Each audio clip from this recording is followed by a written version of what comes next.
बिस्मिल्लाहिर्रहमानिर्रहीम। अस्सलाम वालेकुम दोस्तों, मैं Reet Salim. Welcome to my YouTube channel Naval Orchid. कैसे हैं आप सब लोग जी? तो गाइस आज हमने न्यू नावल रीड करना है। तो उससे पहले अगर आपने मेरे चैनल नावल ऑर्चिड को सब्सक्राइब नहीं किया तो सब्सक्राइब कर लें, साथ में बेल आइकन भी प्रेस कर लें ताकि हर आने वाली वीडियो आपको मिलती रहे। और वीडियो को लाइक शेयर कमेंट करना मत भूलें। बाकी ऐसा है कि न्यू नावल है, उम्मीद है कि ये एक नावल एंड एपिसोड में ही, सिंगल एपिसोड में एंड हो जाएगा। बाकी बताएं कैसा गुजरा आज आपका पहला रोज़ा, तो कैसा रहा?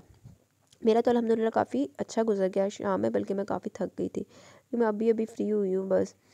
तो अभी बैठ के रिकॉर्डिंग करने लगी हूँ। यार मेरा तो वो साहब हुआ, मैंने सुबह सैरी किया, सैरी के बाद मुझे वॉमिट आ गई। मैंने बताया ना, मुझे गले में रेशा टाइप हुआ पड़ा है, काफ़ी ज़्यादा रेशा हुआ है और गला नहीं सेट हो रहा। तो वो इस वजह से ना बस मुझे वॉमिट आ गई।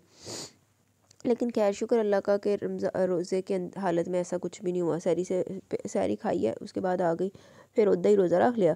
फिर शुक्र अल्लाह का कि ड्यूरिंग फास्ट नहीं आई। तो आप लोग बताएं आपका रोज़ा कैसा गुजरा? हम तब तक नावल पढ़ते हैं। मंतशा मंतशा।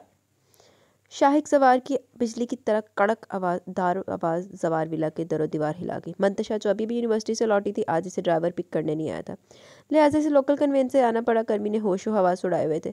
इसने खामोशी से चप्पल पाँव में अड़सी और नीचे चली आई, जहाँ शाहिक सवार लब भेंचे और मुठियाँ जकड़े जब्त के आखिरी सिरे पर खड़ा दिखाई दे रहा था। इसकी आंखों में खून दौड़ रहा था और शदीद वहशत ज़दा हो रही थी। ताई अम्मी, जिल्ले हुमा और मामा हिबा वहाँ पहले से मौजूद थी। क्या बात है शाहिक, काफ़ी गुस्से में दिखाई दे रहे हो? जिल्ले हुमा ने इस्तफसार किया तो वो गया फट पड़ा। ज़िंदगी अजाब बना दी इस लड़की ने, जब से इसके कदम यहाँ पड़े सुकून छिन गया मेरा। पूछिए अपनी लाडली से मामा, क्या क्या नाम रोशन करके आ रही है आपका? पूछिए इसे कि आज कहाँ थी और किसके साथ थी। इसके साथ ही इसने सर हाथों में गिरा लिया, जैसे वो सपना चाहते हुए भी कह रहा हो। ये क्या बकवास है शाहिद, तुम होश में तो हो? हिबा वहाँ तड़प कर आके पड़ी। हाँ, अब भी मैं ही बकवास कर रहा हूँ, इससे क्यों नहीं पूछती चाची? आप चाची जान बताओ मंतशा, कहाँ थी तुम? अब तुम खुद बताओगी या मैं बताऊँ? अब वो मंतशा जवार से मुखातिब था और बफरा हुआ इसकी तरफ बढ़ा। वो बेसाख्ता 2 कदम पीछे हटी। इसकी आंखों में तो खून उतरा हुआ था, वो इसकी तरफ देखने से भी गरेज़ा थी। मैंने कुछ पूछा है मंतशा? वो इसे मिट्टी का माधु बने देखकर पूरी कुव्वत से शाहिक जवार थाड़ा। शाहिक ये सब क्या है? जिल्ले हुमा इसकी मदद को बढ़ी।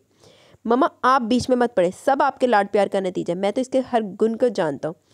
न जाने इसमें इतना जहर क्यों भरा था। वो बिला सोचे समझे इस पर इल्ज़ाम लगा रहा था। शाहिक भाई मेरी तो कोई समझ में नहीं आ रहा। वो रूहान सी हुई। तो तुम अपनी जलील हरकत का इकरार नहीं करोगी? वैसे तो तुम किसी भी हद तक जा सकती हो, मगर इस हद तक गिर जाओगी मैंने सोचा भी नहीं था। वो इसके कान के पास कुर रहा है। वो पूरी जान से कांप उठी। वो इस पर क्या इल्ज़ाम लगाने वाला था? वो इस वक्त दम साधे खड़ी थी। आपकी लाडली आज का सारा दिन अपने बॉयफ्रेंड के साथ गुजार कर आ रही है। हमारे मुंह में यूनिवर्सिटी का लॉलीपॉप देकर खुद न जाने क्या करती फिर रही है मोहतरमा। मंतशा का जी चाहा इसका चेहरा थप्पड़ों से सुर्ख कर डाले, जिसने इस पर इतना घिनौना इल्ज़ाम लगाया था। झूठ, इल्ज़ाम, सरासर बकवास है ये। मामा मैं यूनिवर्सिटी गई थी, मैं नहीं जानती शाहिक भाई ऐसी बात क्यों कर रहे हैं। पहली बार वह जालिम से आद के सामने बेबस खड़ी थी।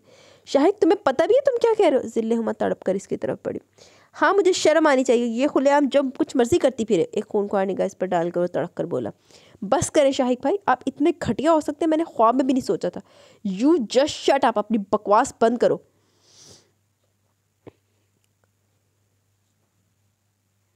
आपने मेरे किरदार पर उंगली उठाई है। आप इतनी पस्त अहमियत के मालिक है। आपकी घटिया त्राख। इसका पूरा वजूद घूम गया। दिन में भी आंखों के सामने तारे नाचने लगे। शाहिक सवार का फौलादी हाथ इसके चेहरे पर निशान सबत करते हुए इसके हवास मुख्तल कर गया। हिबा वहाँ और जिले हुमा तो गोया सांस लेना भूल गई। साद और रोज भी अभी भी लौटे थे। सामने का मंजर इन्हें फ्रीज कर गया। वो साख नजरों से मंतशा की बड़ी बड़ी आंखों से निकलते मोटे मोटे आंसुओं के कतरे देख रहे थे। शाहिक भाई आप, कम शिद्दत से इसकी आवाज़ अंदर ही अंदर दम तोड़ गई। महज लब फड़फड़ा कर रह गए। हाँ मैं गलत हूँ, मैं घटिया हूँ, मेरे दामन पर दाग है। नहीं गई मैं यूनिवर्सिटी, सुना आपने? नहीं गई मैं यूनिवर्सिटी। करें जो आपसे होता है। झरझर बहते आंसुओं के दरमियान से चीख चीख कर अपनी बेबसी का एतराफ़ किया और लाउंज के सकूत को चीरती इसकी सिसकियाँ इसके साथ ही मंतशा के कमरे में बंद हो गई। शाहिक सवार गाड़ी की चाबी उठाकर तेरी से बाहर निकल गया। हिबा वहीं घुटनों पर बल बैठ गई और जिले हुमायूं ने एक लफ्ज़ भी तसल्ली का न कह सकी। वो तो खुद सकते की कैफियत में थी जब साद और रोज सवार के आगे पीछे मंतशा के कमरे के साद और रोज सवार आगे पीछे मंतशा के कमरे की तरफ भागे। जवार अली की 3 औलादें थी। शहाब सवार सबसे बड़े थे, इनसे छोटे वहाब और आरिफ सवार थे। शहाब सवार अपने आपाई कारोबार को तरक्की देने में मगन हो गए, जबकि वहाब सवार मेडिकल फील्ड में दिलचस्पी रखते थे। आरिफ सवार तालीम मुकम्मल कर लेने के बावजूद ताहाल अमली ज़िंदगी में कदम नहीं रख पा रहे थे और ना ही इन्हें ज़ाती कारोबार से कुछ खास शुगफ था। इनकी तबीयत का रंगीन मजाज थी। घर बैठ के लाडले होने की बिना पर आरिफ सवार अपनी जिम्मेदारियों से बरी ज़िम्मा नजर आते और इस बात के लिए इन पर दबाव भी ना था। ज़िले हुमा और शहाब सवार का आंगन शाहिद सवार और दल्लाज सवार की मासूम किलकारियों से गूंजता था। वहाब सवार की लव मैरिज और हिबा इनकी कॉलीग थी। बहुत सुलझी और बाशाऊर लड़की थी। पहली नज़र में इनका सलीका और रख रखाव सवार विला के मकीनों को मुतासर कर गया। यूँ वहाब सवार की ज़िंदगी में बहार का झोंका बनकर चली आई, मगर शादी के 8 साल बरस गुजरने के बावजूद ताहाल वो औलाद जैसी नेमत से महरूम थी। आरिफ सवार की ज़िंदगी में आयमा दाखिल हो चुकी थी, मगर शब रोज़ की सरगर्मियाँ बदस्तूर कायम थी, जिसे सब ने वक्ती लाउबालीपन से बगैर किया पसो पर्दा वो इस शादी से नाखुश थे। रोज़ अव्वल से ही वो आयमा से खिंचे खिंचे रहते, मगर आयमा के रवैये ने हकीकत से पर्दा उठने नहीं दिया। इसी दौरान साद और ओज की पैदाइश ने इनकी जिम्मेदारियों में इजाफा कर दिया, मगर आयमा वो तवज्जो हासिल न कर सकी जो इनका हक था। कहते हैं औलाद कदमों की जंजीर होती है, मगर साद और ओज भी आरिफ सवार को वापस पलटने पर मजबूर न कर सके और एक दिन वो कश्फ के हमरा दूसरी शादी के इंडिया लिए चले आए। आयमा की आखिरी उम्मीद की किरण भी बेवफाई तले दब गई। कश्फ का ताल्लुक रेड लाइट एरिया से था। लाख लानत आरिफ सवार दे उत्ते और हुस्न जमाल में बिला शबा वो अपनी मिसाल आप थी, मगर पूरे ख़ानदान पर यह खबर बिजली बनकर गिरी। जवार अली की पुश्तों में किसी ने ऐसी जलील हरकत नहीं की थी। जवार अली ने कशफ और आरिफ जवार को अपनाने से साफ इनकार कर दिया। इनका गज़बनाक फैसला भी इंतहा को पहुंचता, मगर कशफ की बेबकत तबीयत खराबी ने मामला फिलवक्त दबा दिया और एक खूबसूरत सी बच्ची को जन्म देकर अपनी ज़िंदगी हार गई। वो उम्मीद से थी। जवार अली ने आरिफ जवार को घर की दहलीज ताहयात पार न करने के लिए कह दिया। जवार विला का शरासा बिखर कर रह गया। नन्ही मासूम बच्ची की जिम्मेदारी आयमा को सौंप दी गई। बहरहाल इसकी रगों में इज्जतदार खनाने का खून दौड़ा था और जवार अली को एक आदतन गवारा नहीं था कि इनका खून गलाजत में पले।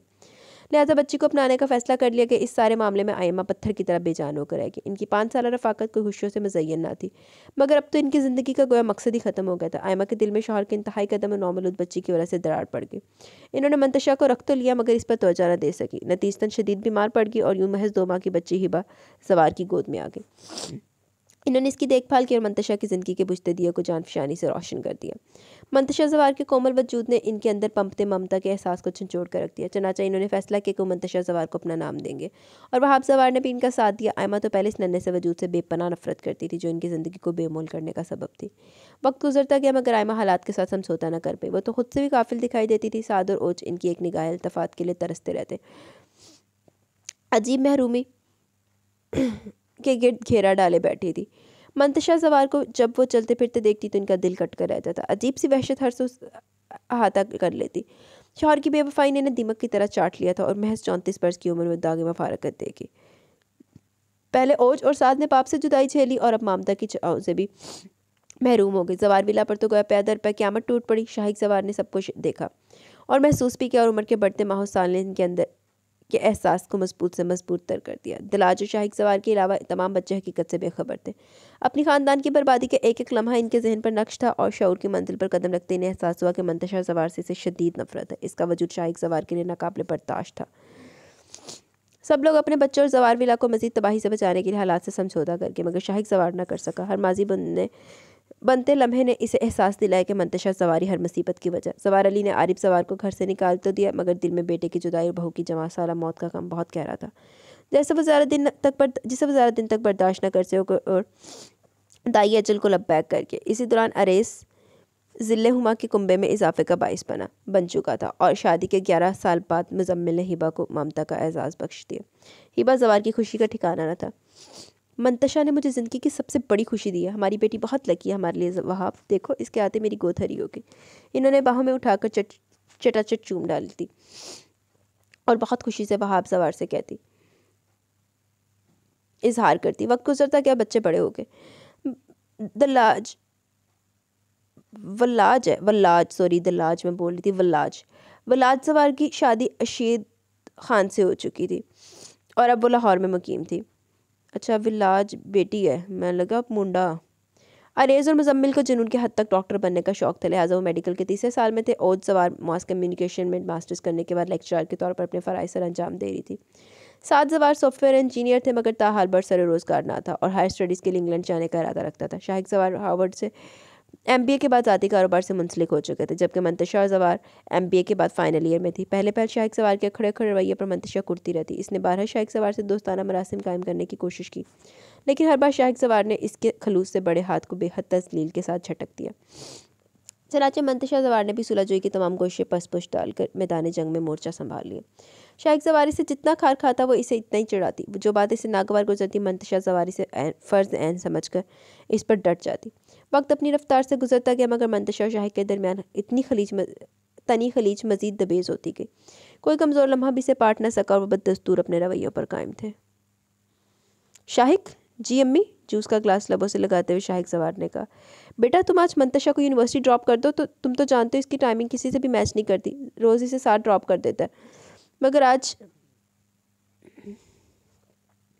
वो खुद जल्दी निकल गया। ज़िले हुमा ने इसे तफसील से आगाह किया। शहाब सवार की तबीयत नासाज थी, वो अपने कमरे में आराम कर रहे थे। अरेज़ और मुजम्मिल कॉलेज जा चुके थे, जबकि हिबा और वहाब सवार सेमिनार में शमूलियत के लिए लंदन गए हुए थे। ओज को 7 ड्रॉप करके किसी ज़रूरी काम से जा चुका था। शाहिक सवारी बचा था इसे यूनिवर्सिटी पहुंचाने के लिए। मंतशा सवार का नाम सुनते इसके माथे पर बल पड़ चुके थे। सॉरी मामा, मैं ऑलरेडी लेट हूँ। दूसरा, इसका रूट मेरे रास्ते से टोटली डिफरेंट है, मुझे काफ़ी टाइम लग जाएगा। आप इससे कह दें वो खुद ही मैनेज कर ले। नैपकिन से हाथ साफ करते हुए वो उठ खड़ा हुआ। तेरी से सीढ़ियाँ उतरती मंतशा ने इसका उज़र बगौर सुना। कमाल करते हो शाहिद, फिर बच्ची किसके साथ जाएगी? ताई अम्मी, मैं बच्ची नहीं हूँ, मैं खुद मैनेज कर सकती हूँ। शाहिक भाई के पास टाइम नहीं है तो इट्स ओके, मैं खुद ही ड्राइव कर लूँगी। टेबल पर पड़ी शाहिक सवार की गाड़ी की चाबी उठाते हुए बज़ाहिर बहुत संजीदगी से बोली, तुम ड्राइव नहीं करोगी। वो जानता था कि मंतशा ड्राइविंग नहीं जानती, लिहाजा इसने तनबीह किया और हाथ चाबी के लिए आगे बढ़ा दिया। ज़िले हुमा चाय की ट्रे उठाई शहाब सवार के कमरे की तरफ बढ़ गई कि इन दोनों के दरमियान सरजंग रोज़ का मामूल था। आप कौन होते हैं मुझ पर हुक्म चलाने वाले? यूनिवर्सिटी तो मुझे जाना है, चाहे आप छोड़कर आए या मैं खुद चली जाऊँ, वो नहायत संजीदगी से बोली। मुझे कोई शौक नहीं है तुम पर हुक्म चलाने का और ना ही मैं तुमसे बहस करने का। गाड़ी की चाबी दो। सॉरी, वो तो नहीं मिल सकती। इसने इत्मीनान से कहा और कदम बाहर की तरफ बढ़ा दिए। इसके इत्मीनान पर शाहिक सवार सरतापास सुलग उठा। इसने बारू से दबोच कर इसे रोका था। सुबह सुबह अपनी बकवास से मेरा दिमाग मत खराब करो, समझी तुम? और तुम इतनी ताकतवर नहीं है जो मैं तुमसे चाबी न ले सकूं। इसके बाजू पर गिरफ्त मजबूत करते हुए इसने एक लफ्ज़ चबाकर अदा किया। इस तस्लील पर और दर्द की शिद्दत पर इसकी आंखों में आंसू निकल आए। छोड़े मेरा बाजू, बदिक्कत तमाम बोल पाई। अरे तुम लोग अभी निकले नहीं? मैं तो समझी थी अब तक जा चुके होगे। इससे पहले कि वो कुछ कहता ज़िले हुमा पोश तक चलिए। मैंने आपसे कहा था तायमी, शाहिक भाई के पास टाइम नहीं है, मैं खुद ही मैनेज कर लूँगी। नम होती आंखों को साफ करते हुए घायल सी बोली और चाबी से थमा दी। अरे ऐसे नहीं करेगा शाहिक, ये मैं क्या सुन रही हूँ? जितनी देर तुम बहस में लगाते हो इतनी देर में तो काम भी मुकम्मल हो जाता है। जाओ ड्रॉप कर दो मंतशा को। इन्होंने तहकम भरे अंदाज में कहा तो एक तीखी निगाह मंतशा के मरमरी वजूद पर डालता वो गाड़ी में बैठ कर बोला, जी अम्मी। मगर मंतशा को अब शाहिक का एहसान एक लम्हे के लिए भी गवारा नहीं था। वो झुकी तो खड़ी थी। मेरे पास तुम्हारी नाज बरदारियाँ उठाने का टाइम नहीं है। इसका हाथ पकड़कर इसने गाड़ी में धकेला, खुद ड्राइविंग सीट पर बैठ गया। संभाल ली वैसे किड्डा कोई बगारत आजकल, वैसे रूड हीरो ना कोई बगारती में आने शुरू हो गए हैं आजकल, हर कोई चवलिया बना हुआ है। ज़िले हुमा मुस्कुराती हुई अंदर बढ़ गई। मंतशा का अंदर तक चल उठा था। वो इस लम्हे को कोस रही थी जब शाहिक सवार के साथ चलने की इसने हामी भरी थी। गाड़ी पर गिरफ्तारी से तारकोल की सड़क पर फिसल रही थी। दोनों फरीक खामोशी से अपनी नशिस्तों पर विराजमान थे। मंतशा के अंदर ही अंदर आंसू के कतरे गिर रहे थे। वो बुझे दिल के साथ बैठी थी। मैं आइंदा ऐसी कोई हरकत अफोर्ड नहीं करूँगा मंतशा। मैं सुबह सवेरे कोई बदमज़गी नहीं चाहता था, लिहाजा मैंने अम्मी का कहा मान लिया। ये मत समझना कि तुमने मुझे बेबस कर दिया। गाड़ी यूनिवर्सिटी के गेट के सामने रोकते हुए अजली जहरीले लहजे में बोला, मुझे भी कोई शौक़ नहीं अपनी सुबह आपके साथ सफ़र करके ख़राब करने का। और रही बात बेबस करने की, तो मैं ऐसा कोई इरादा नहीं रखती। यह आपके दिमाग की मंतक है। मंतशा काफ़ी हद तक संभल चुकी थी, लिहाजा अपने मूड को बहाल करते हुए इसने तड़क कर जवाब दिया और झटके से दरवाज़ा खोलकर बाहर निकल गई। इसके जवाब का इंतजार किए बगैर वह इत्मीनान से कदम रखती यूनिवर्सिटी के गेट से अंदर दाखिल होगी, मगर इसने सुलगती निगाहों से तपश को अंदर तक अपनी पुष्ट पर महसूस किया था। मामा प्लीज़ मुझे ड्राइविंग की इजाज़त दे दें। नो वे मंतशा, तुम बहुत केयरलेस हो और ये हम सब जानते हैं। हिबा सवार ने साफ इनकार कर दिया। मंतशा सुबह से हिबा को मनाने की कोशिश करी थी। शाहिक सवार के हित्ता कमेज़ रवैये के बाद इसने ठान ली थी कि आइंदा से किसी भी तरह की मदद नहीं लेगी, मगर इसके लिए ज़रूरी था कि वो हर मामले में खुद कफ़ील होती। लेकिन हिबा सवार थी कि मानने को तैयार ही नहीं थी। मामा क्या आप चाहती है कि मैं हर बात के लोगों पर डिपेंड करूं? और ये इतनी बड़ी बात तो नहीं है, आप तो खुद अपनी इतनी लिबरल है, तो फिर मुझ पर कदगन क्यों? नज़रों के फोकस में शाहिक सवार को लाते हुए कहा, पहली बात तो 7 लोग नहीं तुम्हारा भाई है। दूसरी बात, मैं बेवजह तुम पर रोक टोक नहीं लगा रही, बस मुझे तुम इतनी मिच्योर नहीं लगती कि जिम्मेदारियाँ निभा सको। मामा इसे इजाज़त मत दीजिए, आए रोज़ किसी न किसी मासूम को उड़ा देगी। मुजम्मिल ने से छेड़ा। उड़ा भी देगी तो क्या होगा यार, तुम इतने भाई किस मर्ज़ की दुआओ, संभाल लेंगे, सब संभाल लेंगे। साद ने लुकमा देना अपना फ़र्ज जाना। मंतशा महज दांत किचकिचा कर रहेगी। मम्मा प्लीज़, इसने कोशिश की। बहुत बहस करने लगी हो मंतशा, कह दिया नहीं तो मतलब नहीं। हिबा ने गुस्से में इसे लताड़ कर रख दिया। सुनहरी आंखें फिलफर आंसू छलकाने लगी और वह दिलगरफ्ता सी अंदाज में बोली, सॉरी मामा। हिबा जवाब ठिठक कर इसे देखने लगी।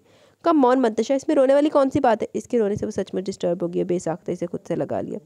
शाइक ने एक बेजार सी नज़र इसके गुलाबी चेहरे पर डालकर वहाँ से उठ गया, जब बाकी सब हैरान थे कि वो इतनी हसास कभी भी न रही थी। अखबार के अमीक मताले में महफ शहाब सवार भी मतवज्जा हुए। हिबा जाने दो, क्या चीज़ तुम्हें तंग कर रही है? दे दो इसे इजाज़त, खुदा पर भरोसा रखो, कुछ नहीं होता। शहाब सवार भी इसकी हमायत में बोल उठे। अच्छा बाबा, तुम जीती मैं हारी, जो जी में आए वो करो, लेकिन अब रोना तो बंद करो। हिबा ज़बानी से प्यार से डपटा। यार ये लड़कियाँ बहुत छोटे दिल की मालिक होती है, ज़रा ज़रा सी बात पर रो पड़ती हैं, बिल्कुल चिड़िया की तरह कमज़ोर होती हैं। साद ने इसे छेड़ा।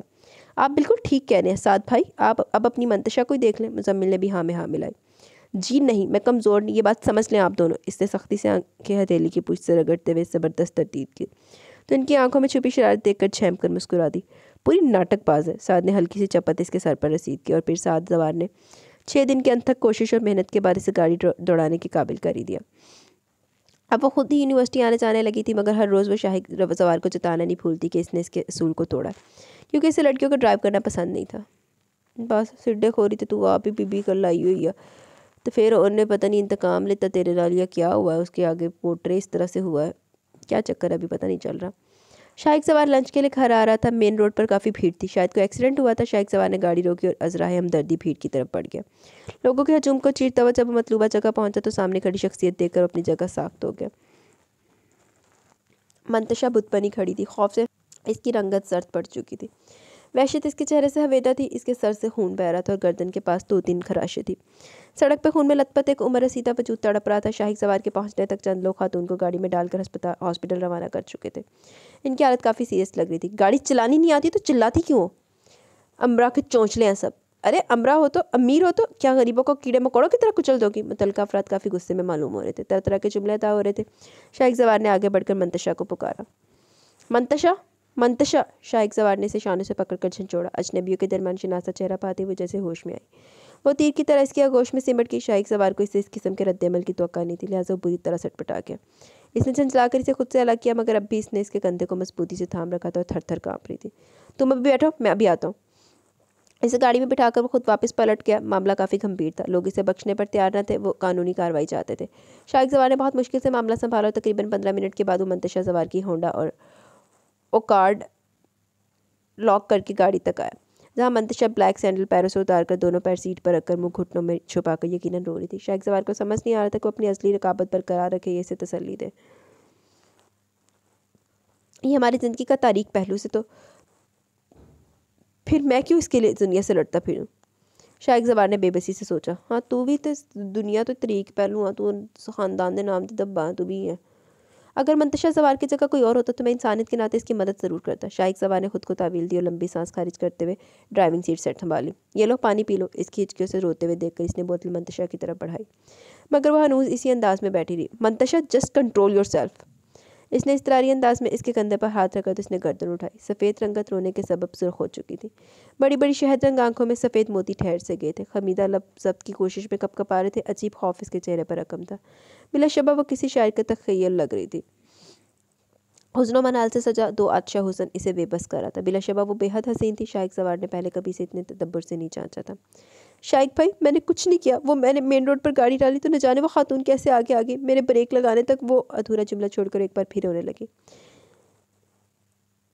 अचानक ब्रेक लगाने के सबब शायद इसका सर स्टीयरिंग से टकराया था, तभी जख्मी था। वो जिंदा तो है ना? इसने डरते डरते पूछा।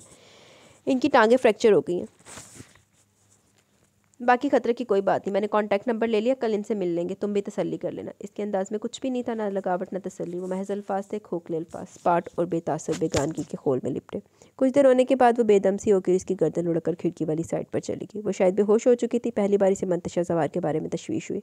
ऐसी हालत में इस वक्त घर भी नहीं ले जा सकता था। इसे बैंडेज वगैरह की ज़रूरत थी। वो शदीद फ्रस्ट्रेशन का शिकार थी। सिनफ़े नाजुक होने की बिना पर यकीनन ये इसके लिए बहुत बड़ा धचका था। इसके नाजुक ये सब इतनी आसानी से बर्दाश्त नहीं कर सकते थे। उफ़! शाइक सवार ने बेबसी से स्टीयरिंग पर मुक्का दे मारा। बहरहाल वो इसे अपने दोस्त डॉक्टर उमर के क्लिनिक पर ले आया। क्या मुसीबत है यार, कभी ज़िंदगी में नहीं सोचा था कि ऐसे हालात का भी सामना करना पड़ेगा। इसे उठाते हुए इसने झंझलाकर सोचा, तकरीबन क्लिनिक पे मौजूद बेड पर लाकर पटक दिया। तुम कब से ये मुसीबतें पालने लगे? डॉक्टर उमर ने देखते ही छेड़ा। वैसे चीज़ तो कमाल की है, तेरी चॉइस की दाद देनी पड़ेगी। मंतशा का भरपूर जायजा लेते हुए इसने बेलौक सरा चढ़ा। अपने बेहुदा कमेंट्स अपने पास रखो और ज़रूरी नहीं हर लड़की और लड़के के दरमियान एक ही रिश्ता हो। खबरदार जिसे ऐसी वैसी और टाइम पास लड़की समझा। ट्रीटमेंट दो इसे पेशेंट समझ कर, अपने नादर ख्यालात को भी किला बंद ही रखो। इसकी जांचती निगाहों से देखने पर शाहिक सवार तप कर बोला, तू मुझे ऐसे समझता है यार, जो लड़की तेरे हमरा यकीनन वो काबिल एहतराम है। इसने खूनख्वार तेवर देखकर डॉक्टर उमर ने खाइफ होकर कहा, वैसे क्या रखती है मोहतरमा जिनके लिए मौसूफ लड़ने मरने को तैयार है। इसे बैंडेज करते हुए डॉक्टर उमर ने छेड़ा। ये मेरी लाशौरी तौर पर भी जुमला अदा न कर सका। वो बेसाख्ता लब फेंच गया। इसने तो मंतशा को कभी कुछ समझा ही ना था, कज़न दोस्त ना बहन। तेरे आधे जुमले का मफहूम मैं पूरी तरह समझ चुका हूँ, यार शर्मा क्यों रहा है।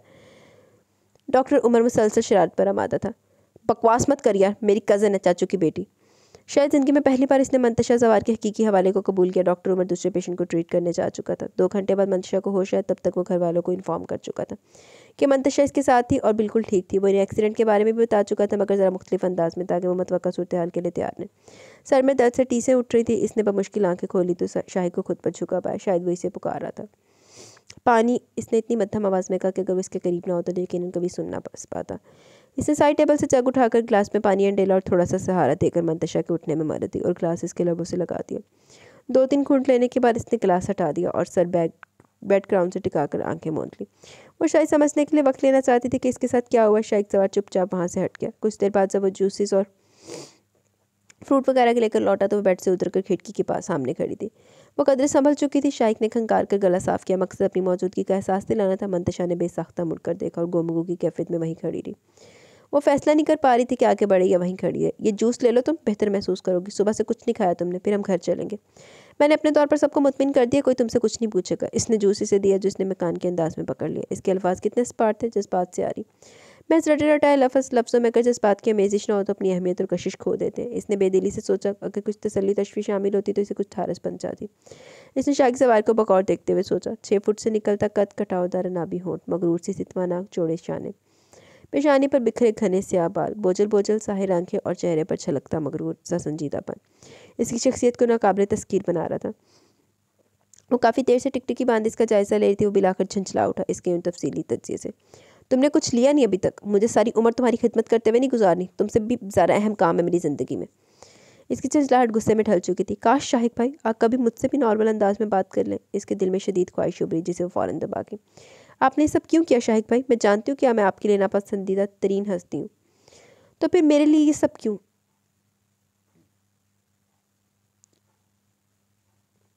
पार्किंग लॉट में दाखिल होते हुए इसने संजीदगी से कहा। शाहिक सवार के कदम लम्हे के लिए रुके। पहले तो अपने जहन से ये बात निकाल दो कि तुम्हारे लिए मैंने कुछ स्पेशली किया। तुम्हारी जगह कोई भी होता, कोई भी, तुम समझ रही हो, तो मैं इंसानियत के नाते इसकी मदद ज़रूर करता। अंडरस्टैंड? अंगश्त शहादत से इसकी तरफ इशारा करते हुए इसने अपने मखसूस कड़वे कसीले लहजे में कहा। शाइक सवार के इतने जहरीले लबो लहजे पर मंतशा के अंदर उठते तशक्कुर के जज्बात एक बार फिर अंदर ही कहीं दब के वो खामोशी से इसके पीछे होती। बड़ा ही कोई ओ किस्म का बंदा है शवल। शाइक सवार के कॉल के मुताबिक किसी ने इससे कुछ नहीं पूछा। वो दिल ही दिल में इसकी खूबी की मुतारिफ ज़रूर होगी। 2-4 दिन के बाद बहरहाल से यूनिवर्सिटी जाना था। अपनी तबीयत की नासाजिश की वजह से बहुत सारा काम पेंडिंग था। वो इत्मीनान से गाड़ी की चाबी लेकर बाहर निकलने लगी जब वहाब सवार की आवाज़ पर रुकना पड़ा। चाबी साथ को दे दो मंतशा, मैंने तुम्हारे लिए फुल टाइम ड्राइवर अरेंज कर दिया। अब तुम ड्राइविंग नहीं करोगी। इनका अंदाज़ हतमी था। पापा क्या ज़रूरी है कि रोज़ ऐसा हादसा? वो झंझलाई। मंतशा क्या ये ज़रूरी है कि तुम्हें हर रोज़ माफ़ी मिल जाए या हर बार तुम इतनी ही सेफ रहोगी? वहाब सवार ने इसे लाजवाब कर दिया। मुझे तो पहले शाही ने मना किया था कि इसे इजाज़त ना दें, बस तुम्हारी इमोशनल ब्लैकमेलिंग काम करके। हिबा सवार ने भी वहाब सवार की तायद की। तो आम पॉइंट इसके खिलाफ थे। एहतजाज का कोई फ़ायदा नहीं था। नाचारी से ये फैसला मानना ही पड़ा। वो तो पहले लड़कियों के ड्राइव करने के खिलाफ था। अब एक और बार फिर वो अपनी पॉलिसी में कामयाब हो चुका था। इसके चेहरे पर उभरने वाली फातिहाना मुस्कुराहट ने मंतशा को सटता पैर सुलगा कर रख दिया। अजीब हिटलर से वास्ता पड़ा, ना खुद चैन लेते ना किसी दूसरे को लेने देते। इसने किलस कर सोचा। नहीं, बस किसी सारे चैन लैन देना, सिर्फ तेरे नाल ही कोई स्पेशल दुश्मनी है। ओ गॉड, आज तुम कितनी प्यारी लग रही हो। टिपिंग शलवार सूट में वो बेहद खूबसूरत लग रही थी। इसकी गोरी रंगत खूब दमक रही थी। थैंक यू, वो इटलाई। वैसे कहाँ जाने की तैयारियाँ हो रही हैं ओज मैडम? हम सब आउटिंग पर जा रहे हैं, तुम चलोगी? निकी और पूछ हम अभी चेंज करके आते हैं। इसने शाहाना अंदाज अपनाया और अपने कमरे में चली गई। कुछ ही देर बाद ऑरेंज और पीच कम्बिनेशन के शलवार सूट ज़ेबतन की बरामद हुई जिस पर एम्ब्रॉयडरी और स्टोन्स का काम था। दोनों हाथों में भर भर के चूड़ियाँ पहनी की। इसे हमेशा से चूड़ियों का शौक था। मेकअप के नाम पर एक काजल की तहरीर, आंखों में रकम थी। ब्लैक डबल हील जूती इसके गुलाबी पैरों में खूब जच रही थी। बस इतनी सी तैयारी? उसने तफसीली जायज़ा लिया और तबसरा किया, तुम्हें तो पता मुझे मेकअप से कितनी उलझन होती है। इसने मुँह बसोरा। दर हकीकत इसे किसी मेकअप की ज़रूरत भी नहीं थी। इसके खदो खाली इसे बहुत सबसे नुमाया और हसीन बना देते थे। अब चलो, सब हमारा वेट कर रहे हैं। ओज ने इसे खींचा। वैसे हम कहाँ जा रहे हैं? बैक डोर खोलकर बोझ के साथ बैठ गई। अपनी रो में इसे फ्रंट सीट पर बैठा शाइक सवार भी नजर नहीं आया। इसका फैसला तो शाइक भाई करेंगे, क्योंकि ट्रीट भी वही दे रहे हैं। मुजम्मिल ने पुरजोश लहजे में अंदाज में कहा। व्हाट? इसे हरत का शदीद झटका लगा। जी, क्योंकि शाइक भाई की फॉरेन कंपनी के साथ डील फाइनल हो गई है। इसी खुशी में वो हमें ढेर सारा घुमाएंगे और डिनर भी करवाएंगे। अरेज कुछ ज़्यादा ही खुश दिखाई दे रहा था, तभी तो चहक रहा था। लम्हा भर के लिए इसने नज़र उठा के ड्राइविंग सीट की तरफ देखा था। इसी लम्हे शाइक सवार ने भी इसे देखा। बस एक साथ के लिए दोनों की निगाहों का तसादम और अगली पल वो गाड़ी से बाहर थी। मुझे बहुत इंपॉर्टेंट असाइनमेंट तैयार करनी है, सॉरी यार मैं नहीं जा सकूँगी, इसने कहा और इनके जवाब का इंतजार किए बगैर अंदर चली गई। मुजम्मिल, साथ और सभी ने इसे रोकने की कोशिश की, मगर वो इसकी पुकार अनसुनी कर गई। मुजम्मिल का चेहरा एकदम लटक गया। कम ऑन मुजम्मिल, हम इसके बगैर भी इंजॉय कर सकते हैं। मंतशा है तो क्या, नहीं है तो क्या हुआ, शाहिक तो है ना, इसने मुजम्मिल की दिलजोई करते हुए कहा। तो बेसाख्ता मुस्कुरा दिया। शाइक सवार की डील जापान की किसी नामवर कंस्ट्रक्शन कंपनी से फाइनल हो चुकी थी। वो पाकिस्तान में अपना प्रोजेक्ट शुरू करना चाहते थे। इसी सिलसिले में से टोक्यो जाना पड़ा। वापसी पर वो सबके लिए गिफ्ट्स लाया था और फर्दन फर्दन अपने लाए गए तहाइफ इन्हें दे रहा था। शाइक भाई, क्या आप मेरे लिए कुछ नहीं लाए? आप मुझे भूल गए? ओज ने लाड से कहा। तुम्हें कैसे भूल सकता हूँ ओज, आफ्टर ऑल तुम मेरी फेवरेट सिस्टर हो। इसके गाल को नरमी से छूते इसने प्यार से कहा। ये लो, ये तुम्हारे लिए। इसने सिल्वर रैपर में लिपटाई गिफ्ट इसे थमा दिया। हाँ जी, हुन सारे हस्ते ले आए होने, नहीं ले आए होने, तो हस्ते नहीं ले आए होने। थैंक यू सो मच शाहिक भाई। वो बेतरह खुश होगी। मंतशा भी लॉन्च में टीवी ऑन के बैठी थी, बेदिली से चैनल सर्च कर रही थी। इसके तमाम जुमला अफराद की तरफ पुश थी। इसके कान मुंतज़िर थे कि शायद अब शाहिक सवारी से बुलाएगा, मगर इसकी खाम ख्याली साबित हुई। इसे यकीन था कि पूरी फैमिली के सामने वो इसका भरम कायम रखेगा, मगर इसने इसे बावर करवा दिया कि वो इसे कुछ नहीं मानता। वो तो इसे अपने ख़ानदान का फ़र्द ही नहीं समझता। आखिरकार ताई अम्मी ने सबको डांट कर अपने अपने कमर में रवाना कर दिया और इसका इंतज़ार ही रहा। वो सब अपनी अपनी चीज़ों को देखकर इतने खुश थे कि इन्हें मंतशा की तन्हाई का ख्याल ही नहीं आया। मंतशा को ऐसे लग रहा था जैसे कोई होले होले से ठोकरे लगा रहा हो। हल्का हल्का सा दर्द हचकोले खा रहा था। इसकी आंखों में धुंध उतर आई। इतनी बेवकूफ़ तुम्हें, इसने खुद से सवाल किया। बोझल कदमों के साथ वो लाउंज से उठ गई। शाइक सवार ने इसके पसमर्दा रवैये को नोट किया और इसे अपने रवैये की बदसूरती का एहसास भी हो चुका था। कुछ भी था, इसे अपनी फैमिली के सामने इसकी ज़ात का भरम कायम रखना चाहिए था। कुछ सोचते हुए इसने करीब पड़े गिफ्ट में से एक गिफ्ट उठाया और इसके कमरे की जानिब बढ़ गया। इसने दरवाज़ा नॉक किया तो चंद लम्हों बाद वो ब्लैक नाइटी जेबतन की बरामद हुई। एक लम्हे के लिए शाइक सवार भी सटपटा कर रह गया। ये तुम्हारे लिए, इसने गिफ्ट बढ़ाया। मुझे नहीं चाहिए, जो चीज़ आपने मेरे लिए खरीदी नहीं वो मैं क्यों लूँ, कहकर खटाक से दरवाज़ा बंद कर दिया। मंतशा इस काबिल है ही नहीं कि इसके साथ हमदर्दी की जाए। मैं ही पागल था जो कुछ समझ बैठा कि पत्थर में दरार पड़ गई। इसने किलस कर सोचा। कुछ देर पहले की नदामत भुलाकर वो खुद को अपने रवैये पर हक बचाने तस्लीम कर रहा था। नहीं, तुम लेके किसी के लिए आए हो, अब तुम उसको दे के सच्चे सवित्रे बन रहे थे, फिर क्यों रखे तेरा गिफ्ट। इसके हाथ बहुत तेज़ी से कीबोर्ड पर चल रहे थे। शाहब सवार ने मंतशा को प्रेजेंटेशन स्लाइड और कुछ प्रिंट्स निकालने के लिए दिए थे। वो अक्सर इन्हें ऑफिशियल लेटर्स वगैरह टाइप कर देती थी। शाइक सवार काम के सिलसिले में इस्लामाबाद जा चुका था। अगले दिन इनकी क्लाइंट्स के साथ मीटिंग थी। शाहब सवार को उम्मीद थी कि वो मीटिंग से पहले पहुंच जाएगा, चूँकि वो इस प्रोजेक्ट के बारे में काफ़ी कुछ जानता था। लिहाजा किसी तैयारशुदा नमूने मिल जाते तो इसे आसानी होती। मंतशा के कंप्यूटर में कुछ टेक्निकल प्रॉब्लम थी, लिहाजा जिले हुमा ने इसे शाइक का कंप्यूटर यूज़ करने की इजाज़त दे दी। रात के तकरीबन 2 बजे वो अपने काम से फारिग हुई। कई घंटों से मुसलसल एक ही पोजीशन में बैठे रहने से कमर अकड़कर तख्ता हो चुकी थी। इसने महज सुस्ताने के लिए चेयर की पुश्त से गर्दन टकाकर आंखें मोड़ ली। न जाने कब नींद ने इस पर गलबा पाए से एहसास ही न हुआ। शाइक सवार की रात के तकरीबन 3:15 बजे वापसी हुई। वो डुप्लीकेट की से लॉक खोलते हुए बगैर आहट किए अपने कमरे में आ गया। मुबादा कोई डिस्टर्ब ना हो, क्योंकि इस वक्त तमाम लोग सो रहे थे। ब्रीफ केस टेबल पर रखकर वो मुड़ा तो मंतशा को चेयर पर आड़ी तिरछी लेटे हुए अंदाज में बैठे देखकर इसे हैरत का शदीद झटका लगा, क्योंकि इस वक्त तमाम लोग सो रहे थे। ब्रीफ केस टेबल पर रखकर वो मुड़ा तो मंतशा को चेयर पर आड़ी तिरछी लेटने वाले अंदाज में बैठे देखकर इसे हैरत का शदीद झटका लगा। सुराही की तरह लंबी गर्दन नुमाया हो रही थी और खूबसूरत खदोखाल नींद के ज़ेरे असर थे। ये आधी रात को यहाँ क्या करिए, वो ज़ेर लब बड़बड़ाया। मंतशा, मंतशा, अपने कमरे में चलो, इसने धीरे से इसे पुकारा, मगर वो ज़रा सा कसमस आकर दोबारा सो गई। तुम यहाँ क्या करिए, चलो उठो, अपने कमरे में चलो, इसने झंझला कर इसे झंझोड़ डाला। कब से सोए हवास से खमसा बड़ी बेतरतीबी से बेदार हुए। शहद रंग आंखें नींद का खुमार छलका रही थी। चल लम्हे लगे थे सूरत हाल समझने में। शाहिक भाई, आप कब आए? नींद से बोझल होती आंखों को बमुश्किल खोलते हुए तेज से अफसार किया। मैं जब भी आऊँ, तुम्हें इससे मतलब? तुम यहाँ क्यों आई हो? तुम्हारी हिम्मत कैसे हुई मेरे बेडरूम में आने की? वो कड़े तेवर लिए पूछ रहा था। इस बात पर इसकी नींद की खुमारी भग से कहीं उड़ गई। क्यों, मैं इस कमरे में नहीं आ सकती? इसने उल्टा सवाल दागा। नहीं, इसने तनफ्फर से कहा। क्यों नहीं आ सकती मैं? वो भी तनकर सामने आ गई। तुम यहाँ इस वक्त इस कमरे में मौजूद होने का मतलब जानती हो? इसे शान से पकड़कर इसने अपनी तरफ खींचा। वो कटी पतंग की तरह इसकी तरफ खींचती चली। मतलब कुछ भी हो, मगर आपको मेरी तस्लील करने का कोई हक नहीं। इसने महसर खुशी की। Just leave. तुम्हें तो शर्म आती नहीं ऐसी गैर इखलाकी हरकतें करते हुए और अपने घर में नकब लगाते हुए? लेकिन मैं तुम्हारी गलत हरकतें बर्दाश्त नहीं कर सकता। एक झटके से परे धकेलते हुए वो हलक के बल ठाड़ा था। वो सहम कर 2 कदम पीछे हो गई। आप क्या कहने की कोशिश करें? मैं तो ये फाइल, बकवास बंद करो, दफ़ा हो जाओ यहाँ से। मुझे तुम्हारी किसी सफाई की ज़रूरत नहीं है। इसकी बात काटते हुए इसने फाइल समेत मंतशा को कमरे से बाहर निकाला। दरवाज़ा एक झटके से बंद हुआ था। लाख लानत है, वैसे लाख लानत है तेरे ते। चौला जी सौंदा नहीं पे अगे भौंकी जा रहा।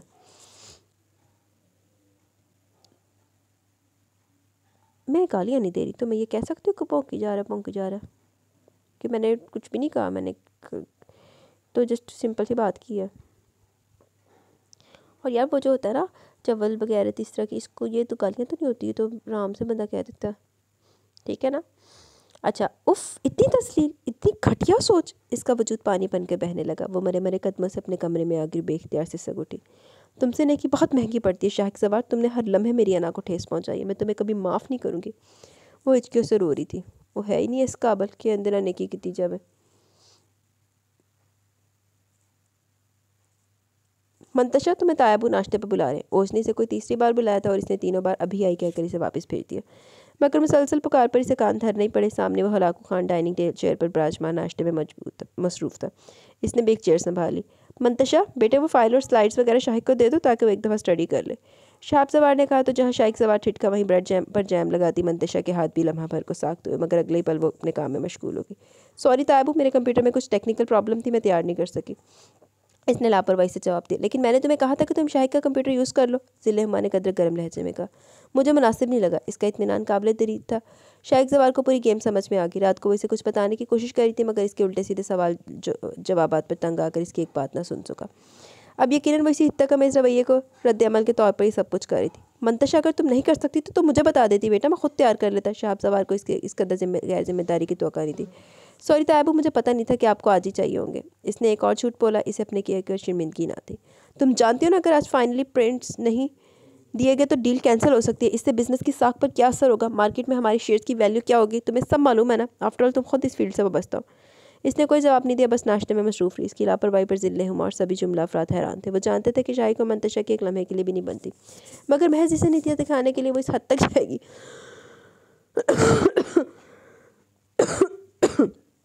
इसके वहमो गुमान में भी नहीं था। वो इस कदर बदजन थी, इसका अंदाज़ा आज हो रहा था। जाने दे पापा, आप मुझे रफ़ प्रिंट्स दे दें, मैं सब संभाल लूँगा। इनकी पेशानी पर फैलती तफक्कर की लकीरों को देखते हुए इसने तसल्ली दी। ओके बेटा, इन्होंने मशनूई बशाशत लहजे में समोते हुए कहा। शाइक सवार पर हकीकत साफ हो चुकी थी। महज अपनी इंसल्ट का बदला लेने के लिए इसने तैयारशुदा फाइल और प्रिंट्स इसे देने से इनकार कर दिया। ये सच था कि इनकी आपसी दुश्मनी की वजह से बिजनेस को बहुत बड़ा धचका लगा था।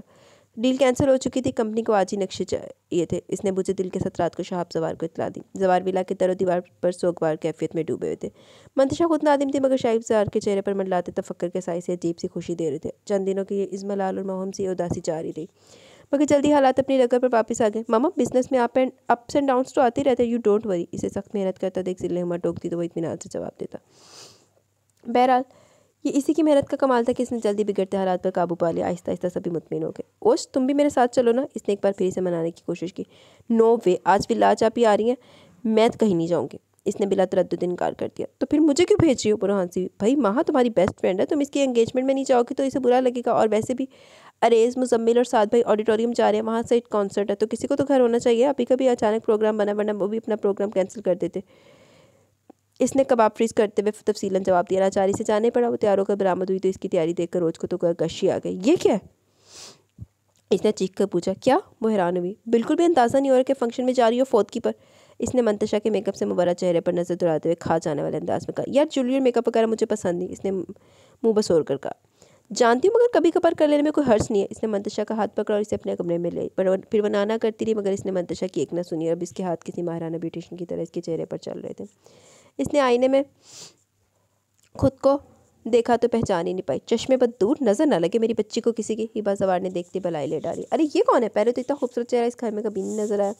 साथ भी इसकी तैयारी देखकर ठिठक गया। क्यों, धोखा खा गया ना साथ भाई? ये सब मेकअप की जमाई गई तहों का कमाल है जिसने असली सूरत को छुपा दिया। मुजम्मिल से छेड़ा। ना यार, हमारी बहन तो मेकअप के बगैर भी गुड़िया लगती है। साथ ने झट से इसकी तरफ तारी की तो इतनी सारी तौसीफी निगाहें खुद पर पाकर वो ख्वामखा झेंप गई। चले साथ भाई? हाँ चलो, साथ ने कहा और इसे माह के घर ड्रॉप कर दिया। मैरून पर श्वास से तन किए आने वाली जिंदगी के ख्वाब आंखों में से जाए खुशी से लो देते जज्बात और जगमगाते चेहरे के साथ माह बहुत खूबसूरत लग रही थी। ब्लैक डिनर सूट में मशाइम बहुत निखरा निखरा और वजी लग रहा था। दोनों के चेहरे एक दूसरे को पाने के एहसास से यूं जगमगा रहे थे गोया सारा आलम फतह कर लिया। मंगनी के हंगामे तो इख्तिताम पजीर होने में ना आ रहे थे। 1:15 से वापसी का ख्याल है। अब मुझे चलना चाहिए, वहाँ रात काफ़ी गहरी हो गई है। कब मौन मंतशा, कितना मज़ा आ रहा है। अभी कुछ देर तो रुको, मैं खुद तुम्हें छोड़ कर आऊँगी। महा ने इसरार किया। बहने यार, नहीं यार, अच्छा नहीं लगता। तुम बस अपनी मंगनी एंजॉय करो। असल में बिलाज अभी आई हुई है और दूसरा मामा भी अभी तक मेरे इंतज़ार में जाग रही होंगी, मुझे मालूम है। इसने इज्जत तराशा। अच्छा ठीक है, चली जाओ, ज़्यादा बातें मत बनाओ। इसने मसनूई खफकी से कहा तो बेसाख्ता खिलखिला दी। तुम्हें कोई पिक करने आएगा या मैं अरेंज कर दूँ? लगता तो नहीं। और वो जो आधी दर्जन से ज़्यादा तुम्हारे कज़न है वो किस मर्ज़ की दुआएं? वो ऑडिटोरियम गए। शाहिक भाई भी? नहीं यार, वो ऐसे काम नहीं करते। तो इस हिटलर से कहो ना कि वो तुम्हें आकर ले जाए। माँ इनके सर ताल्लुकात से बखूबी हका थी। तोबा करो, आधी रात को इन्हें बुलाना गोया अपनी शामत को आवाज़ देना। इसने बाकायदा कानों को हाथ लगाया। बकवास ना करो, इतनी शानदार पर्सनैलिटी शाहिक भाई की। तुम्हारी जगह मैं होती तो इतने ज़बरदस्त बंदे को कभी नहीं छोड़ती। वो शहर से खिलखिलाई। मतलब? मंतशा ने अब्रू सुकेड़े। कुछ नहीं बुद्धू, मैं यान से कहती हूँ वो तुम्हें छोड़ आएगा। अयान का नाम सुनते इसकी पेशानी अरा कलूद होगी। जब से वो आई थी इसकी निगाहें मंतशा का एक्सरे करने में मसरूफ़ थी। इसे बहुत जल्द इसने महसूस कर लिया। अब अयान के साथ जाने का तो सवाल ही पैदा नहीं होता था। इसने वहाँ को रोकना चाहा मगर वो जा चुकी थी। हो सकता है कोई लेने आ ही जाए,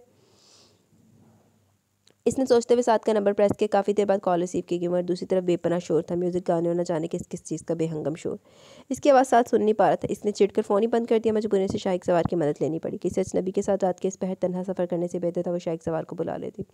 इसके साथ सफ़र बेशक तलख ही सही मगर महफूज था। इसने डरते डरते शाहिक का नंबर प्रेस किया। तीसरी पैल पर कॉल रिसीव होगी। वो यकीनन जाग रहा था। हेलो, इसकी गंभीर आवाज़ मंतशा के कानों से टकराई। वो मैं मंतशा बात करी हूँ। मालूम है मुझे, क्या बात है?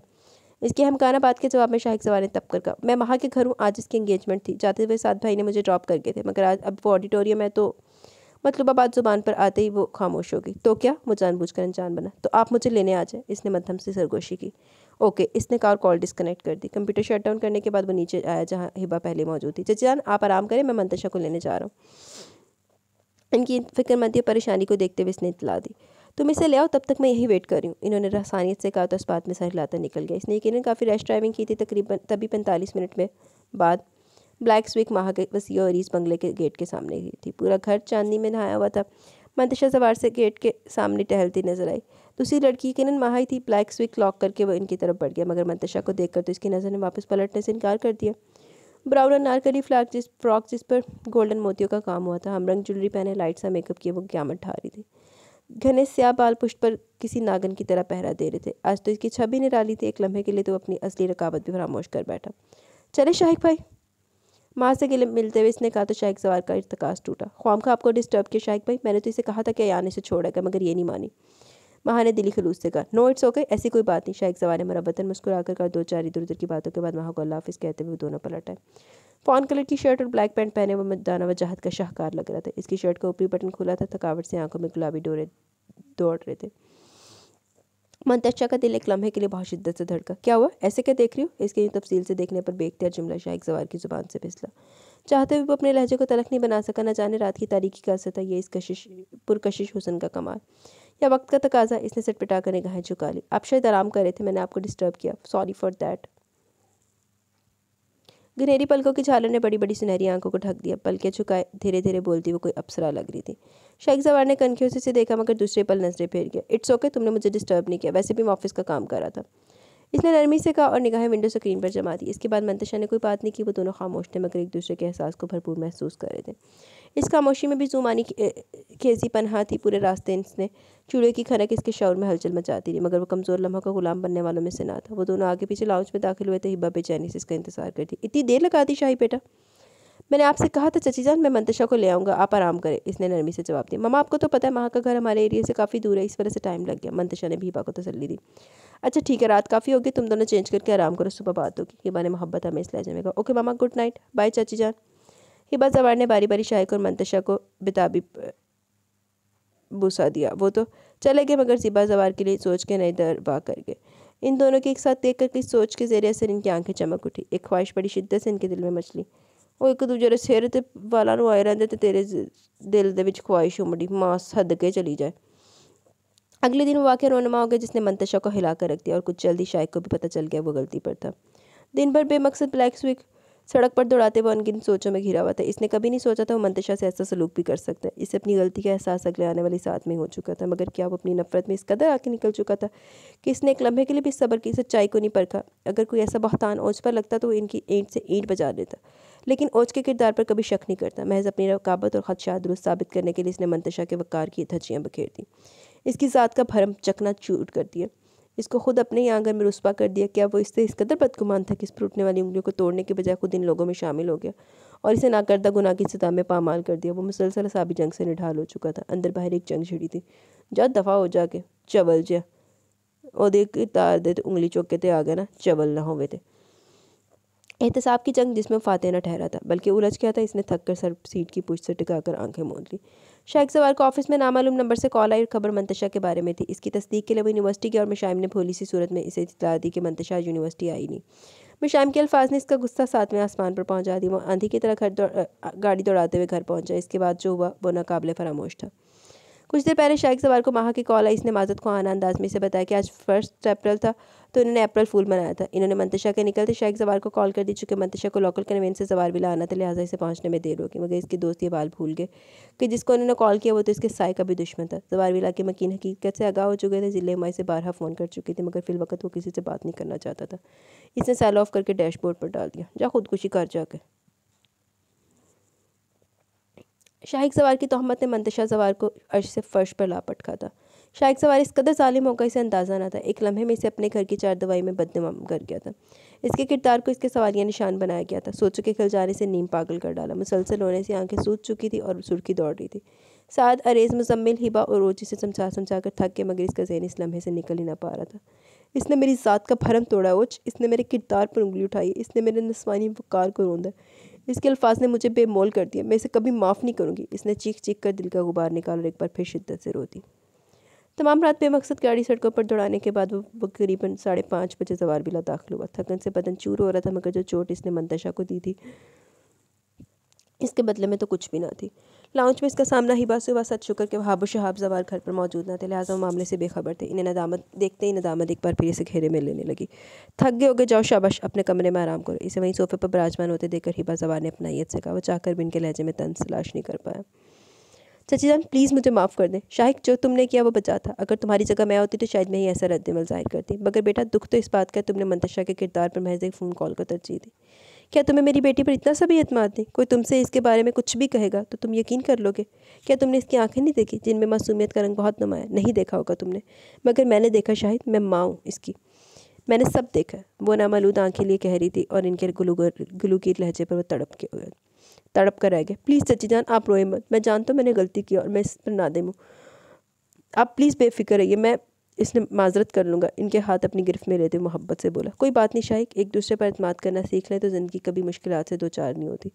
खुदा ने एक रोशन सवेरा इसीलिए बनाया कि पिछली गलतियों से सीखे और सूरज की पहली किरण के साथ नए दिन का आगाज़ नए अंदाज से किया जाए। वो हलावत अमेज़ लहजे में बोली।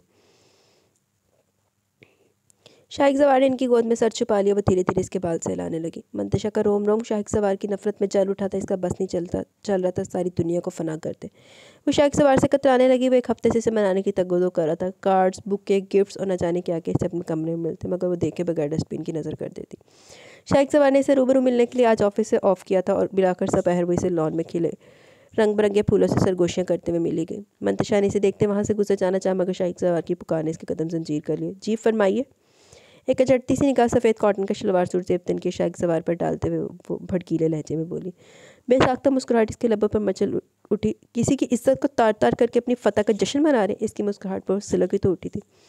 मंतशा जो हुआ इसे भूल जाओ। मैंने जो किया वो गलत था, वो महज गुस्से का रद्दअमल था, वरना मैंने कभी तुम्हारे बारे में कोई गलत बात नहीं सोची। I am sorry for that.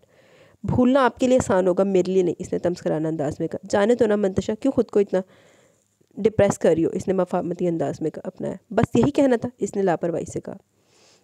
इसके अंदाज पर शाहिक सवार को गुस्सा तो बहुत आया, मगर जब्त कर गया। बताओ तुमने मुझे माफ़ किया? आपको मेरी माफ़ी की ज़रूरत है? इसने तड़क कर कहा। ऑफ कोर्स, वो शरारती अंदाज में बोला। तो सुन ले मिस्टर शाहिक, मैं आपको कभी माफ़ नहीं करूँगी, आजकल कभी नहीं। आप जो चाहे करें, गिड़गिड़ाएं, घुटने टेके, हाथ जोड़ें, तब भी नहीं, माइंड इट। अल्फाज दिया ताज़िया ने शाइख सवार की इज़्ज़त नफ्स को कुचल कर रखी। इसकी इज़्ज़त नफ्स पर यह कारी ज़रब थी। हाँ, तू सारे दिन जो मर्जी करता रहे, तेरे ना कोई कुछ ना करे। इसके अंदर का आना परस्त मर्ज इस तस्दीक पर बड़ी बेताबी से बेदार था। समझती क्या हो अपने आप को तुम इस काबिल ही नहीं हो कि तुमसे कोई हमदर्दी करे। तुम जैसी लड़की के साथ तो कलाम भी मेरी शान के खिलाफ है। माफ़ी मांग लो, घुटने टेकना महज तुम्हारी खाम ख्याली है, ये तुम्हारी भूल है मिस मंतशा जवार। और अपनी नाम नहाद इज़्ज़त का इतना ववेला मत करो, ये भी तुम्हें किसी की ज़िंदगी के सदक़े में मिली है। इसे शानों से थाम कर इसने एक बार फिर शोले बरसाए, जिसमें मंतशा झुलस कर आएगी। मंतशा को एक झटके से परे धकेल कर वो लंबे लंबे डग भरता बाहर निकल गया। वो एक बार फिर से जलील करके जा चुका था और एक बार फिर उससे किया गया। मंतशा का हेड टूट गया। वो कभी नहीं रोएगी। वो रो रही थी, एक बार फिर बिलबिला रही थी। मंतशा और शाही की बोलचाल बंद थी। इनके दरमियान होने वाली छोटी छोटी मोटी झड़पें जमूद इख्तियार कर चुकी थी। इन्होंने कसम खा ली थी वो एक दूसरे की शक्ल नहीं देखेंगे। तमाम अफराद को हैरत का खुशगवार झटका लगा। काफ़ी दिनों से रावी चैन ही चैन लिख रहा था। लगता है सुलह होगी। ओज ने मंतशा की तरफ देखते हुए सरगोशी की। अरे नदी के दिए दो किनारे मिल कैसे गए? कुछ तो दाल में काला। साथ को भी फिक्र रहा कोई। भैया मुझे तो पूरी दाल ही काली लग रही है। अरे इसने भी लुकमा देना अपना फ़र्ज जाना। वैसे आप लोग को मानना पड़ेगा, शाहिद भाई मंतशा के साथ अक्सर ज़्यादती कर जाते हैं। मुज़म्मिल ने बड़े मुदब्बराना अंदाज में कहा। जी मंतशा भी कुछ कम नहीं है, ईंट का जवाब पत्थर से देती है। अरे इस फ़ौरन ने अपने भाई की हमायत में बोला। ये तुम दोनों क्यों आपस में लड़ने लगे हो? यहाँ बहुत अहम मामला ज़ेरे गौर है। ओज ने निपटा। क्या मामला ज़ेरे गौर है? तमाम मामला को सुबह तक रख छोड़ो, बहुत रात होगी। जाओ सब अपने कमरों में और अब आराम करो। ज़िले उमा ने एंट्री दी तो फिलहाल इन्हें अपनी अहम कॉन्फ्रेंस मनसूख करना पड़ी। एक दूसरे को जुमानी अंदाज में देखते हुए उठ के। भाभी मैंने आपसे कुछ बात करनी है, हिबा ने हिचकिचाते हुए ज़िले हुमा से कहा। काफ़ी दिनों तो एक ख्वाहिश इनके दिल में कलबला रही थी जिसे वो अब जुबान देना चाहती थी। हेलो, एक दूसरे की शक्ल देख कर राज़ी नहीं है। मुझे तो ऐसे लोगों पे हैरत होती है घर वालों के ऊपर कि जिहड़ा बंदा एक दूसरे की शक्ल देख के नहीं राज़ी, तुसी उन्हें फाड़ के ते ब्याह करा दो है।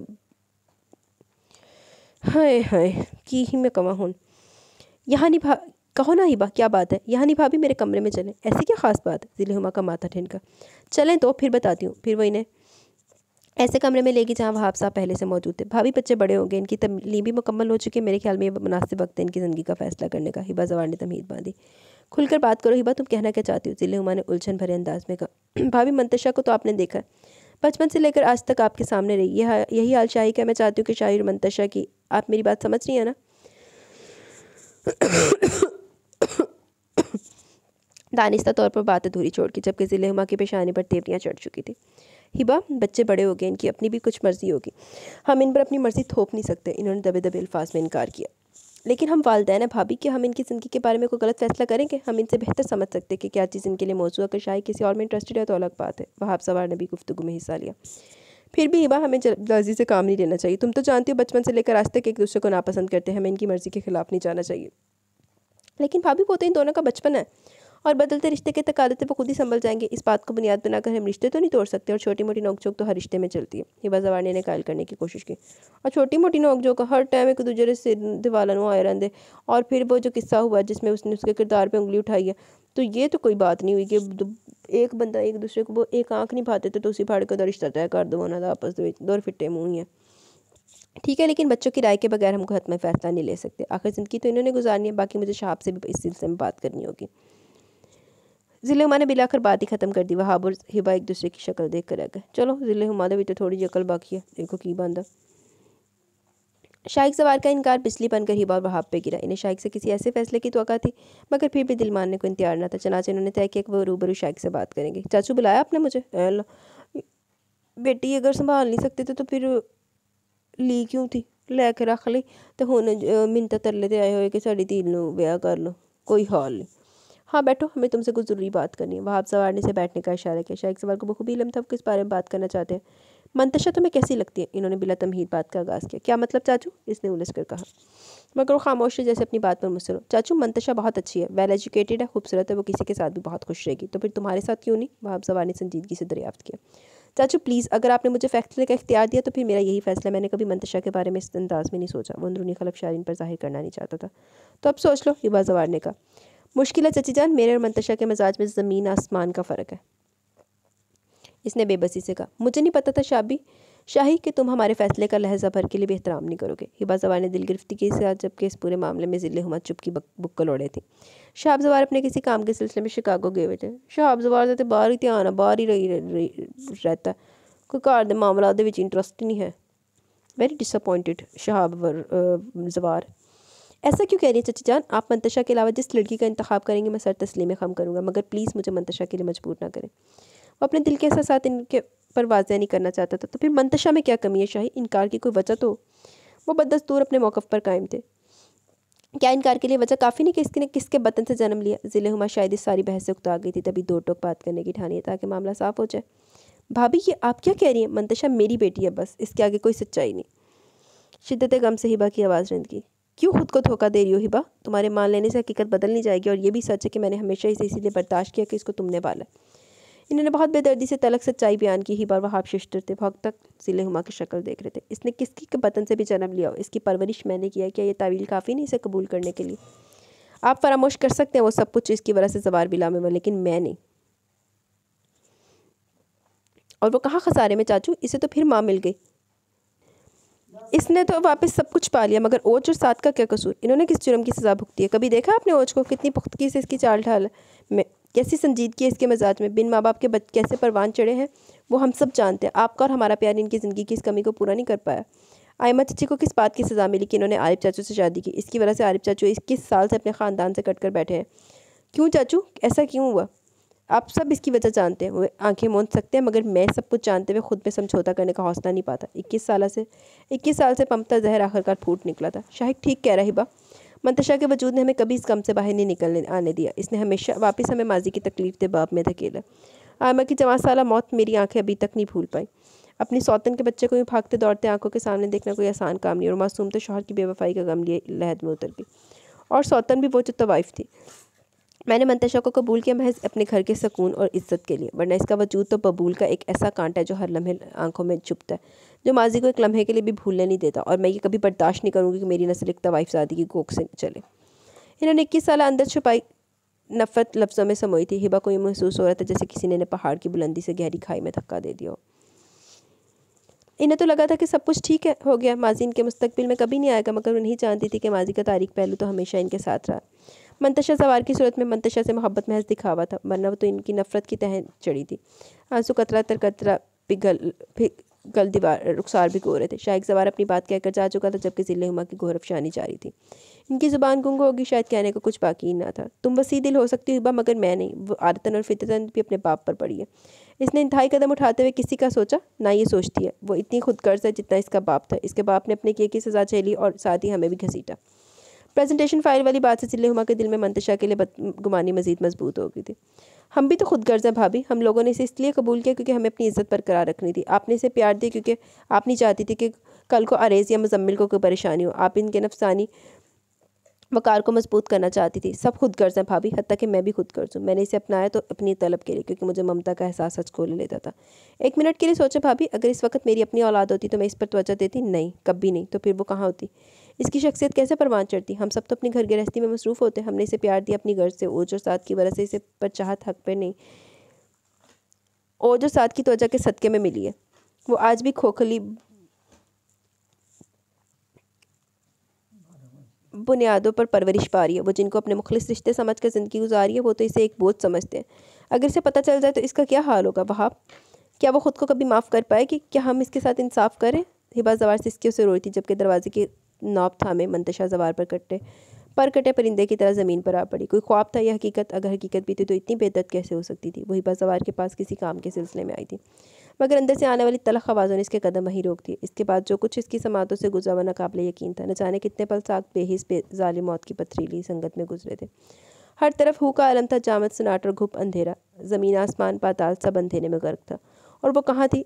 फ़िज़ा में लटकी, न पैरों तले ज़मीन, न सर पर आसमान का साया। न जाने कैसे वो अपने कमरे तक आई थी। वो चीख चीख कर अपनी बेबसी का मातम करना चाहती थी, मगर ज़ुबान हलक से चिमट कर रह गई। जिस्म से रूह जैसे परवास कर रही थी। हर मंजर धुंधला गया था।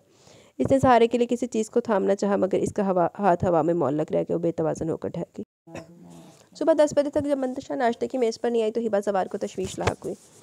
और जब इसके कमरे में आई तो वो बेड पर औंधी लेटी थी और शदीद हरारत से सुलग रही थी। वो तीर की तरह इसकी तरफ लपकी। इसने मंतशा को सीधा किया। बुखार की शिद्दत से कांप रही थी, चेहरा सुर्ख पड़ रहा था। चंद लम्हों में सब लोग इसके बेड के गिर्द जमा थे, मगर इसे होश ही कब था।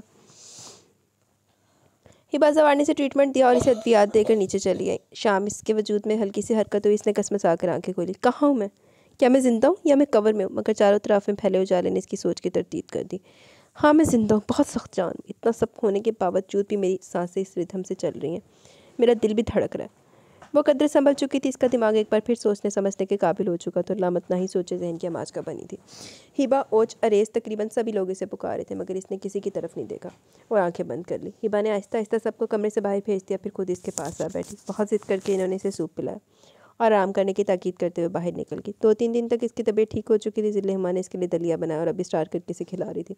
कुछ दिन कबल होने वाले बहस मुबासे का कोई शायबा तक न था इनके चेहरे पर, मगर वह हैरान न थी न जाने 21 सालों में कितनी रातें इसकी ज़ात को मौजू गुफ्तगू बनाते हुए गुजरी होगी। और हर सुबह ये लोग ऐसे हंसते मुस्कुराते होंगे, मगर फ़र्क यह था कि तब वो अनजान होती होगी और अब इसे सब मालूम था। बस तायम्मी, और नहीं खाया जाता। इसने बेजार सी शक्ल बनाकर कहा। ओके बेटा, इन्होंने मुस्कुरा कर कहा। कितना मुश्किल होता है सब कुछ जानकर भी अनजान बनना, इसने कराह कर सोचा, मगर अब तो वो लोग जिस बात पर कदरत हासिल कर चुके थे।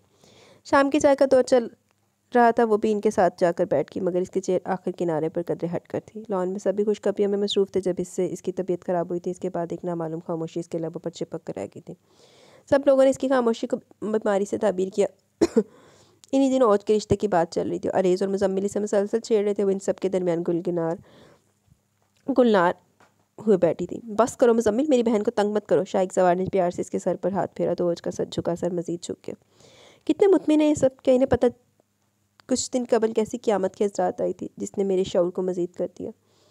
हाँ, अब तक वो आदी हो चुके थे नापसंदीदा चीज़ों को बर्दाश्त करने के। मेरे वजूद ने इन्हें ज़ब्त करना सिखा दिया था। शाहिक भाई मुझसे नफ़रत करते हैं क्योंकि वो हकीकत से बाखबर है। अगर अरेज, मुजम्मिल, ओज और साद भाई भी सब कुछ जान लें तो वो भी मुझसे इतनी नफ़रत करेंगे कि मैं इनकी नफ़रत बर्दाश्त कर पाऊँगी। लेकिन इनका लाइनमी के खरात में मिला प्यार भी मुझे सुरखरू नहीं होने देगा। कैसे रिश्तों का व्यापार है, कैसे ज़ाहिर और कैसा बातिन। सबने रिश्तों को शतरंज की बाजी समझकर खेला, मगर मैं तो बिना खेली हार गई। इस बाजी का बुनियादी मोहरा तो मैं ही हूँ। मैं ही तो इस पे साथ के बिछाए जाने का मौजब हूँ। हंसते खिलखिलाते ख़ानदान को देखते हुए तकलीफ से सोचा में मगन थी। इसकी आंखों में अजीब सा दर्द सिमटा हुआ था। इस दीवार बिला के दौलत दीवार से वहशत महसूस हो रही थी। इसकी सांसें थम रही थी। अपना वजूद इनके दरमियान बहुत मिसफिट लग रहा था। इसकी खामोशी शाइक सवार को चौंका गई। इसने लम्हे भर के लिए मंतशा को देखा। वो अजीब निगाहों से सबको देख रही थी। एक कसक, एक तड़प थी इसके चेहरे पर। शाइक सवार का दिल किसी ने मुट्ठी में भेज लिया। अजीब सा दर्द इसके सीने में उठा था। इसने घबरा कर निगाहें इसके पुरसोच चेहरे से हटाई। इसका दिल डूबने लगा था। जाने से क्या हो रहा था, ऐसा तो पहले कभी नहीं हुआ था। वो बारह इसकी वजह से रोई थी, कई बार वो गमगीन हुई थी, मगर ऐसा एहसास इसे कभी नहीं हुआ था। इसका दिल बहुत मुख्तलिफ अंदाज में धड़क रहा था। मंतशा सवार इसके हवासों पर छाती जा रही थी। एक झटके से वहाँ से उठा था। वो मंतशा सवार के एहसास से छुटकारा पाना चाहता था। ये महज वक्ती एहसास है, वक्त गुजरते कम हो जाएगा, इसने खुद को तसल्ली दी। तेरे ना तो ऐसा हो तेन लग पता जाए। शाइक भाई, चंद दिन कबल मैंने आपके और मामा के दरमियान होने वाली गुफ्तगू गलती से सुन ली, जिस पर मुझे आज तक पछतावा है कि मैंने क्यों सुनी। काश मेरी ज़िंदगी इसी गलतफहमी में तमाम हो जाती कि मैंने हिबा सवार की कोख से जन्म लिया। हर अमल का एक रद्द-ए-अमल होता है। मैं हमेशा सोचती थी कि मेरा कौन सा ऐसा अमल है जिस पर आपका रद्द-ए-अमल इतना शदीद होता है। मैंने बारहा आपसे दोस्ताना मरासिम कायम करने की कोशिश की, मगर आपकी नफ़रत की दीवारें मेरे खलूस की दीवारों से ज़्यादा ऊंची थी। मैं नाकाम रही। आज जब असल बात पता चली तो मेरे कदम मेरा साथ देने से इनकारी हो गए। मैंने बहुत सोचा, मगर आप, तायम्मी, मामा सब मुझे अपने अपने रवैये में हक बजाने लगे। मेरी माँ एक तवाइफ थी, इसके बावजूद आपने मुझे अपने घर में जगह दी। मेरा हवाला आपके लिए किसी कलंक से कम ना था, मगर इसके बावजूद आप सबने मुझे सीने से लगा कर रखा। बहुत बड़ा दिल है जवार बिला के मकीनों का। जो एहसान इन्होंने मुझ पर किया, इसके बदले में ज़रा सी नफरत तो कुछ भी नहीं। मेरा वजूद आपके ज़ख्मों पर नमक छिड़कता रहा। मैंने हर लम्हा आपके ज़ख्मों को कुरेदा। मैंने आयमा चची की ज़िंदगी नहीं, और जो साद भाई का बचपन भी छीना। आपने सच कहा था शाइक भाई, मैंने तो सब कुछ पा लिया, मगर ओज और साद भाई ने सब कुछ होते हुए भी सब कुछ खो दिया। मुझे अपने से घिन महसूस होती है। मेरे एक वजूद की वजह से इतने रिश्ते बर्बाद हो गए। जवार बिला के दर दीवार में किसी मंतशा के लिए जगह नहीं है। अनजाने में मैंने आप सबको बहुत दुख दिया, मगर सब कुछ जानने के बाद मैं आप पर मजीद जुल्म नहीं कर सकती। जब तक मैं जवार बिला में रहूँगी, सब अपनी अपनी जगह समझौता करते रहेंगे, कुटते रहेंगे। हर रोज़ एहतजाब की जंग होगी, हर रोज़ खुशी का ढोंग होता रहेगा। मैंने जवार बिला को अलविदा कह दिया। खुलकर सांस लीजिए अब आप लोग। मुझे हमेशा अफसोस रहेगा कि मैं हिमा मामा की बेटी क्यों नहीं हूँ। काश आपने मुझे बचपन से मेरी असलियत से आगाह कर दिया होता तो आज इतनी तकलीफ़ नहीं सहनी पड़ती। मोहब्बत के बाद नफ़रत बर्दाश्त करना बहुत मुश्किल है। मामा, ओज और साद भाई, आपने मुझे बहुत प्यार दिया क्योंकि आप नहीं जानते थे कि अब मैं आपकी खुशियों की कातिल हूँ। ये सब जानने के बाद आप यकीनन मुझसे नफ़रत करेंगे। हो सके तो मुझे माफ़ कर दीजिएगा, क्योंकि माफ़ी जैसा लफ्ज़ बहुत छोटा है। शाइक भाई, अब तक मैंने आपसे जितनी भी लड़ाइयाँ अपना हक समझ कर की, इनके लिए मुझे माफ़ कर दीजिएगा। अलविदा, मंतशा सवार। शाइक सवार के हाथों में मंतशा का ख़त था, जो वो जाते समय इसकी टेबल पर छोड़ गई थी। इसने सर बेसाख्ता दोनों हाथों पर गिरा लिया। मंतशा घर छोड़कर जा चुकी थी। इसने सबको यही बताया कि वो बाबा महा की तरफ जा रही है, मगर जब शाम ढले भी इसकी वापसी न हुई तो हिबा ज़वार को तशवीश हुई। मगर ये जानकर कि मंतशा महा की तरफ गई है, किसी ने इसके पाँव के नीचे से ज़मीन खींच ली। गई ही नहीं, किसी ने इनके पाँव के नीचे से ज़मीन खींच ली थी। एकदम कोहराम मच गया। मंतशा ज़वार की तलाश शुरू कर दी। इसके तमाम फ्रेंड से पूछ लिया, मगर किसी को कुछ खबर न थी। इनकी तमाम दौड़ धूप बेकार साबित हुई थी। वो कहीं नहीं थी। रात को थक कर जब वो घर लौटा तो इसे अपने कमरे में कंप्यूटर मेज़ पर पड़ा एक कागज़ मिला, जिस पर तहरीर पढ़कर इसके दिल की धड़कन साख्त हो गई और पास थे का नदामत के पत्थर इसे अपना आप कटता महसूस हुआ। क्या करूँ, कहाँ तलाश करूँ तुम्हें? मुझे अपने एहसास की नगरी में धकेल कर खुद कहाँ गुम हो गई हूँ। जाकर मार जा इसी एहसास की नगरी दे विच चवल जिया। इसने परेशानी से कनपट्टियाँ मसल डाली। इसने आंखें मूंद कर खुद को पुरसुकून करने की कोशिश की, मगर आंसू से भरी दो शिकवा की आंखें शम से इसके तसव्वुर में आकर इसे बेचैन कर गई। शाइक सवार को मंतशा का लमस आज भी अपने सीने पर सरसराता महसूस हो रहा था। ऐसा लग रहा था वो अब भी इसकी आगोश में सिमटी है, इसके पहलू में थरथरा रही है। इसकी चूड़ियों की खनक इसे खुद से गाफिल नहीं होने दे रही थी। वो बेबसी की इंतहा पर था। बहुत चंगा है तेरा, यू डिज़र्व दैट। कुछ नहीं हो तुम मेरे लिए, कुछ फ़र्क नहीं पड़ता मुझे तुम्हारे होने या ना होने से। इसने दिल में पमते एहसास की सख्ती से तरदीद कर दी। दिल के तकाजे समझ कर भी वो समझना नहीं चाहता था। इसने खुद को बावर करवार तकिए में मुंह देकर लेट गया, मगर नींद आंखों से कोसों दूर थी। वो भीगी निगाहें इसे बेकरार करी थी। इस पर पहरा लगाए बैठी थी। वो उठकर टेरेस पर चलाया, अंदरूनी जगने से निढाल कर दिया। शर्ट के ऊपरी बटन खोल दिए कि सांस अंदर ही अंदर घुट रही थी। रात की ठंडक भी इसके अंदर भड़कते अलाव को कम करने में नाकाम रही थी कि बहुत अचानक इस पर इंकशाफ हुआ था कि मंतशा ज़वार से मोहब्बत करने लगा। मगर ये अचानक नहीं था, वो बस खुद ही कबूल नहीं कर पा रहा था। अपनी बेचैनी और बेकरारी को इसके प्यार से मंसूब नहीं करना चाहता था। वो मान गया था, कोई इसे चाहने लगा था। इसे तो मानना ही था। वो अपनी हस्ती का सहर शाइक सवार पर फूंक गई थी। तुमने अच्छी सज़ा मुंतखब की है मेरे लिए। मुझे अपने प्यार की कसक में तड़पने के लिए तनहा छोड़ गई हो। अपने साथ रवा किए गए एक एक तलख रवैये का बदला मुझे बेबस करके ले रही हो। तुमने मुझे बेबस कर दिया। तुम्हारी पुरसोस निगाहों ने मेरा सब कुछ छीन लिया। मैं अपना आप हार गया मंतशा। काश मैं इस दिन भी तुम्हें हमेशा की तरह नज़रअंदाज कर जाता तो आज तुम्हारी जुदाई मुझे इतना नहीं तड़पाती। और मोहब्बत की तो नहीं जाती, ये तो हो जाती है, और इसके होने के लिए एक लम्हा ही काफ़ी होता है। मैं भी इस एक लम्हे का असीर हो गया। वापस आ जाओ मंतशा, मुझे और सज़ा मत दो। मैं तो कहनी मंतशा लब्बे ही ना, ये सब तुम सब लोगों को पता चले, स्पेशली तेरे वगैरह चबल। इसने थक कर एतराफ़ किया, मगर वो कहीं नहीं थी। इसके सवालों के जवाब देने के लिए कितनी अजीब बात थी। जब नफ़रत थी तो इससे जुड़ा हवाला था, इसकी ज़ात से मुंसलिक खसारे थे, लेकिन अब मोहब्बत ही तो बस मोहब्बत ही और कुछ नहीं था। इसे देखने की शदीद तमन्ना, इसे पा लेने की आरज़ू, वो इसे पुकार रहा था। मंथरी रवार का तहरीर शुदा खत शहाब ज़वार के हाथ में था। वो आज ही शिकागो से 2 हफ्ते बाद लौटे थे और तमाम सूरत जानने के बाद मुलामत अमेज़ निगाहों से सबको देख रहे थे। बहुत अफसोस है मुझे तुम सब पर। क्या फ़ायदा वही हकीकत बच्चों से छुपा लेने का। कितनी अजियत दी तुम सब ने मिलकर इस मासूम बच्ची को, कितनी अजियत दी तुम सब ने मिलकर इस मासूम बच्ची को कि इसके लिए ज़वार विला की छत कम पड़ गई। जानती हो 2 हफ्ते शिकागो में किसके पास रहकर आया? वो ज़िले हुमा से मुखातिब थे, आरिफ के पास। इन्होंने गोया धमाका किया, जो जहाँ था वहीं खड़ा रह गया।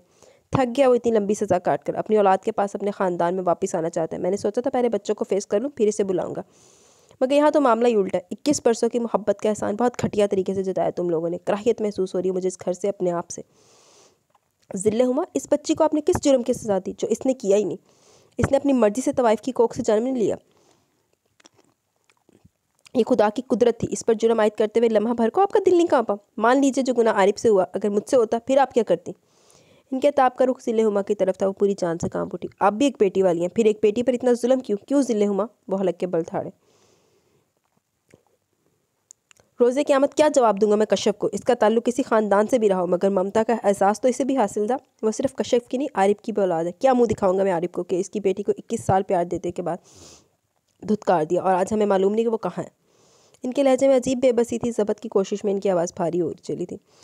पूरे कमरे में हिबा ज़वार और ज़िले हुमा की सिसकियों से गूंज रहा था। पिट्टो अपना आप हूँ। ज़वार विला के दीवार में यासियत डेरे डाले बैठी थी। हर दूसरा फ़र्द एक दूसरे से भाग रहा था। ज़वार विला अंधेरों की धुंध में लिपटा हुआ था। न जाने कैसे दुख चिमटे थे। चुपकी कहर जमी थी। 3 माह बीत चुके थे, मगर मंतशा ज़वार का कुछ अता पता नहीं था। शाइक ज़वार के दिलो दिमाग पर इसकी हुक्मरानी हो चुकी थी, मगर वो कहीं नहीं थी। आजकल वो अपने आप से भी काफिल दिखाई दे रहा था। बड़ी हुई शेफ, मलका सा हुलिया, बिखरे बिखरे से बाल। वो थी तो कुछ भी नहीं था मामा। वो नहीं है तो वही सब कुछ है। ज़िले हुमा इसे इसकी हालत पर टोकती तो वह संजीदगी से जवाब देता, ज़ात भाई न जाने कि सब कुछ जानने के बाद भी मैं खुद को मंतशा से नफरत करने पर आमादा नहीं कर पा रही। जो कुछ भी हुआ वो हमारी तकदीर में रकम था, फिर इसे जिम्मेदार क्यों ठहराए? वो आज भी मुझे इस घर में भागती दौड़ती दिखाई देती है। इसे बुलाएं साथ भाई, इसे कोई बताए कि वो आज भी इसे कितना प्यार करती है। जितना पहले करती थी। इसे वापस बुला ले साद भाई। साद के कंधे पर सर रखकर वो सिसक उठी। साद हौले हौले इसके बाल सहला रहा था। इसके दिल के जज्बात भी कुछ ऐसे ही थे। इसका हाल भी कुछ मुख्तलिफ ना था। आँख में आई नमी को साद ने साफ किया। वो सब अपनी अपनी जगह बेबस थे। आज पूरे 7 माह बाद वो चेहरा इसे नजर आई। इसे ही अपना अलवजन महसूस हुआ। कोई ख्वाब था ये सराब, लेकिन नहीं, वो तो मंतशा ही थी। ना कोई ख्वाब ना धोखा, वो यकीन मंतशा जवारी थी। शायद सवार तो इसे हज़ारों के जमग फ़कीर में भी पहचान सकता था। वो आर के इंडस्ट्रीज़ में किसी काम के सिलसिले में आया था। वहाँ मंतशा जवार को देख के इसे हैरत का शदीद झटका लगा। वो इसके दोस्त की कंपनी थी। यार ये लड़की कौन है? शाइक सवार ने सरसरी अंदाज में अपनाया। असिस्टेंट मैनेजर है हमारी कंपनी की, बहुत मेहनती है, लगता ही नहीं इसका फर्स्ट एक्सपीरियंस है। पिछले 4 माह से हमारे साथ काम कर रही है, काशिफ ने इसे बताया। लेकिन तू क्यों पूछ रहा? बस ऐसे ही, कुछ खास नहीं। इसने कंधे उचकाए। अब मंतशा सवार तक पहुंचना कुछ मुश्किल ना था। इसकी एक झलक देख लेने पर इसके लबों पर मुस्कुराहट रक्स करने लगी। इसका दिमाग बहुत तेज़ी से ताने बाने बुन रहा था कि आगे इसे क्या करना। किसी सोच के ज़ेर असर इसकी आंखें जगमगाने लगी थी। जवार विला को छोड़ने के बाद वो सीधी महा के फ्लैट आई। महा ने इसे अपने फ्लैट में ठहराया था। मंतशा ने इसे सख्ती से मना किया था कि वो इसके बारे में किसी को ना बताए। 1 माह तक वो वहीं रही। फिर इसे महा के मंगेतर से इसे 4 माह कबल आर के इंडस्ट्रीज़ में बतौर असिस्टेंट मैनेजर जॉब मिल गई। इससे कबल 3 माह वो एक मामूली सी स्कूल टीचर की नौकरी करती रही। मौजूदा जॉब के साथ इसे रहाइश और दीगर सहूलियात भी दस्तियाब थी। अपने माजी को भुलाने की सही में इसने खुद को बेहद मसरूफ़ कर लिया। वो बोझल कदमों से अपने अपार्टमेंट में दाखिल हुई। जहनी थकावट के बायस से ये भी ख्याल न रहा कि सुबह चाहते वो अपार्टमेंट लॉक करके गई थी। इसने हैंडबैग दरवाजे के करीब पड़े स्टैंड पर लटका दिया। छोटे से लाउंज में चली गई, मगर सामने का मंजर देखकर इसकी आंखें चंधी आ गई। वो शश्तर से भरे पूरे लाउंज को देख रही थी। शहाब सवार कल की बासी अखबार के अमीक मुताले में मसरूफ़ थे। सादर मुजम्मिल स्पोर्ट्स चैनल लगाए बैठे थे। ओजो ज़िले हुमा फ्लोर कुशन्स पर न जाने किन खुशखबरियों में मसरूफ़ थी। इसे देखते सब अपनी अपनी सरगर्मियाँ छोड़कर उठकर खड़े हुए। जिन रिश्तों को कोशिश के बावजूद एक लम्हे के लिए भी फरामोश नहीं कर पाई थी, वो हर शब इसकी तन्हाई में इसके ख्वाबों में जुगनू बनकर झिलमिलाते रहते थे। वो हशाश बशाश इसके सामने थे।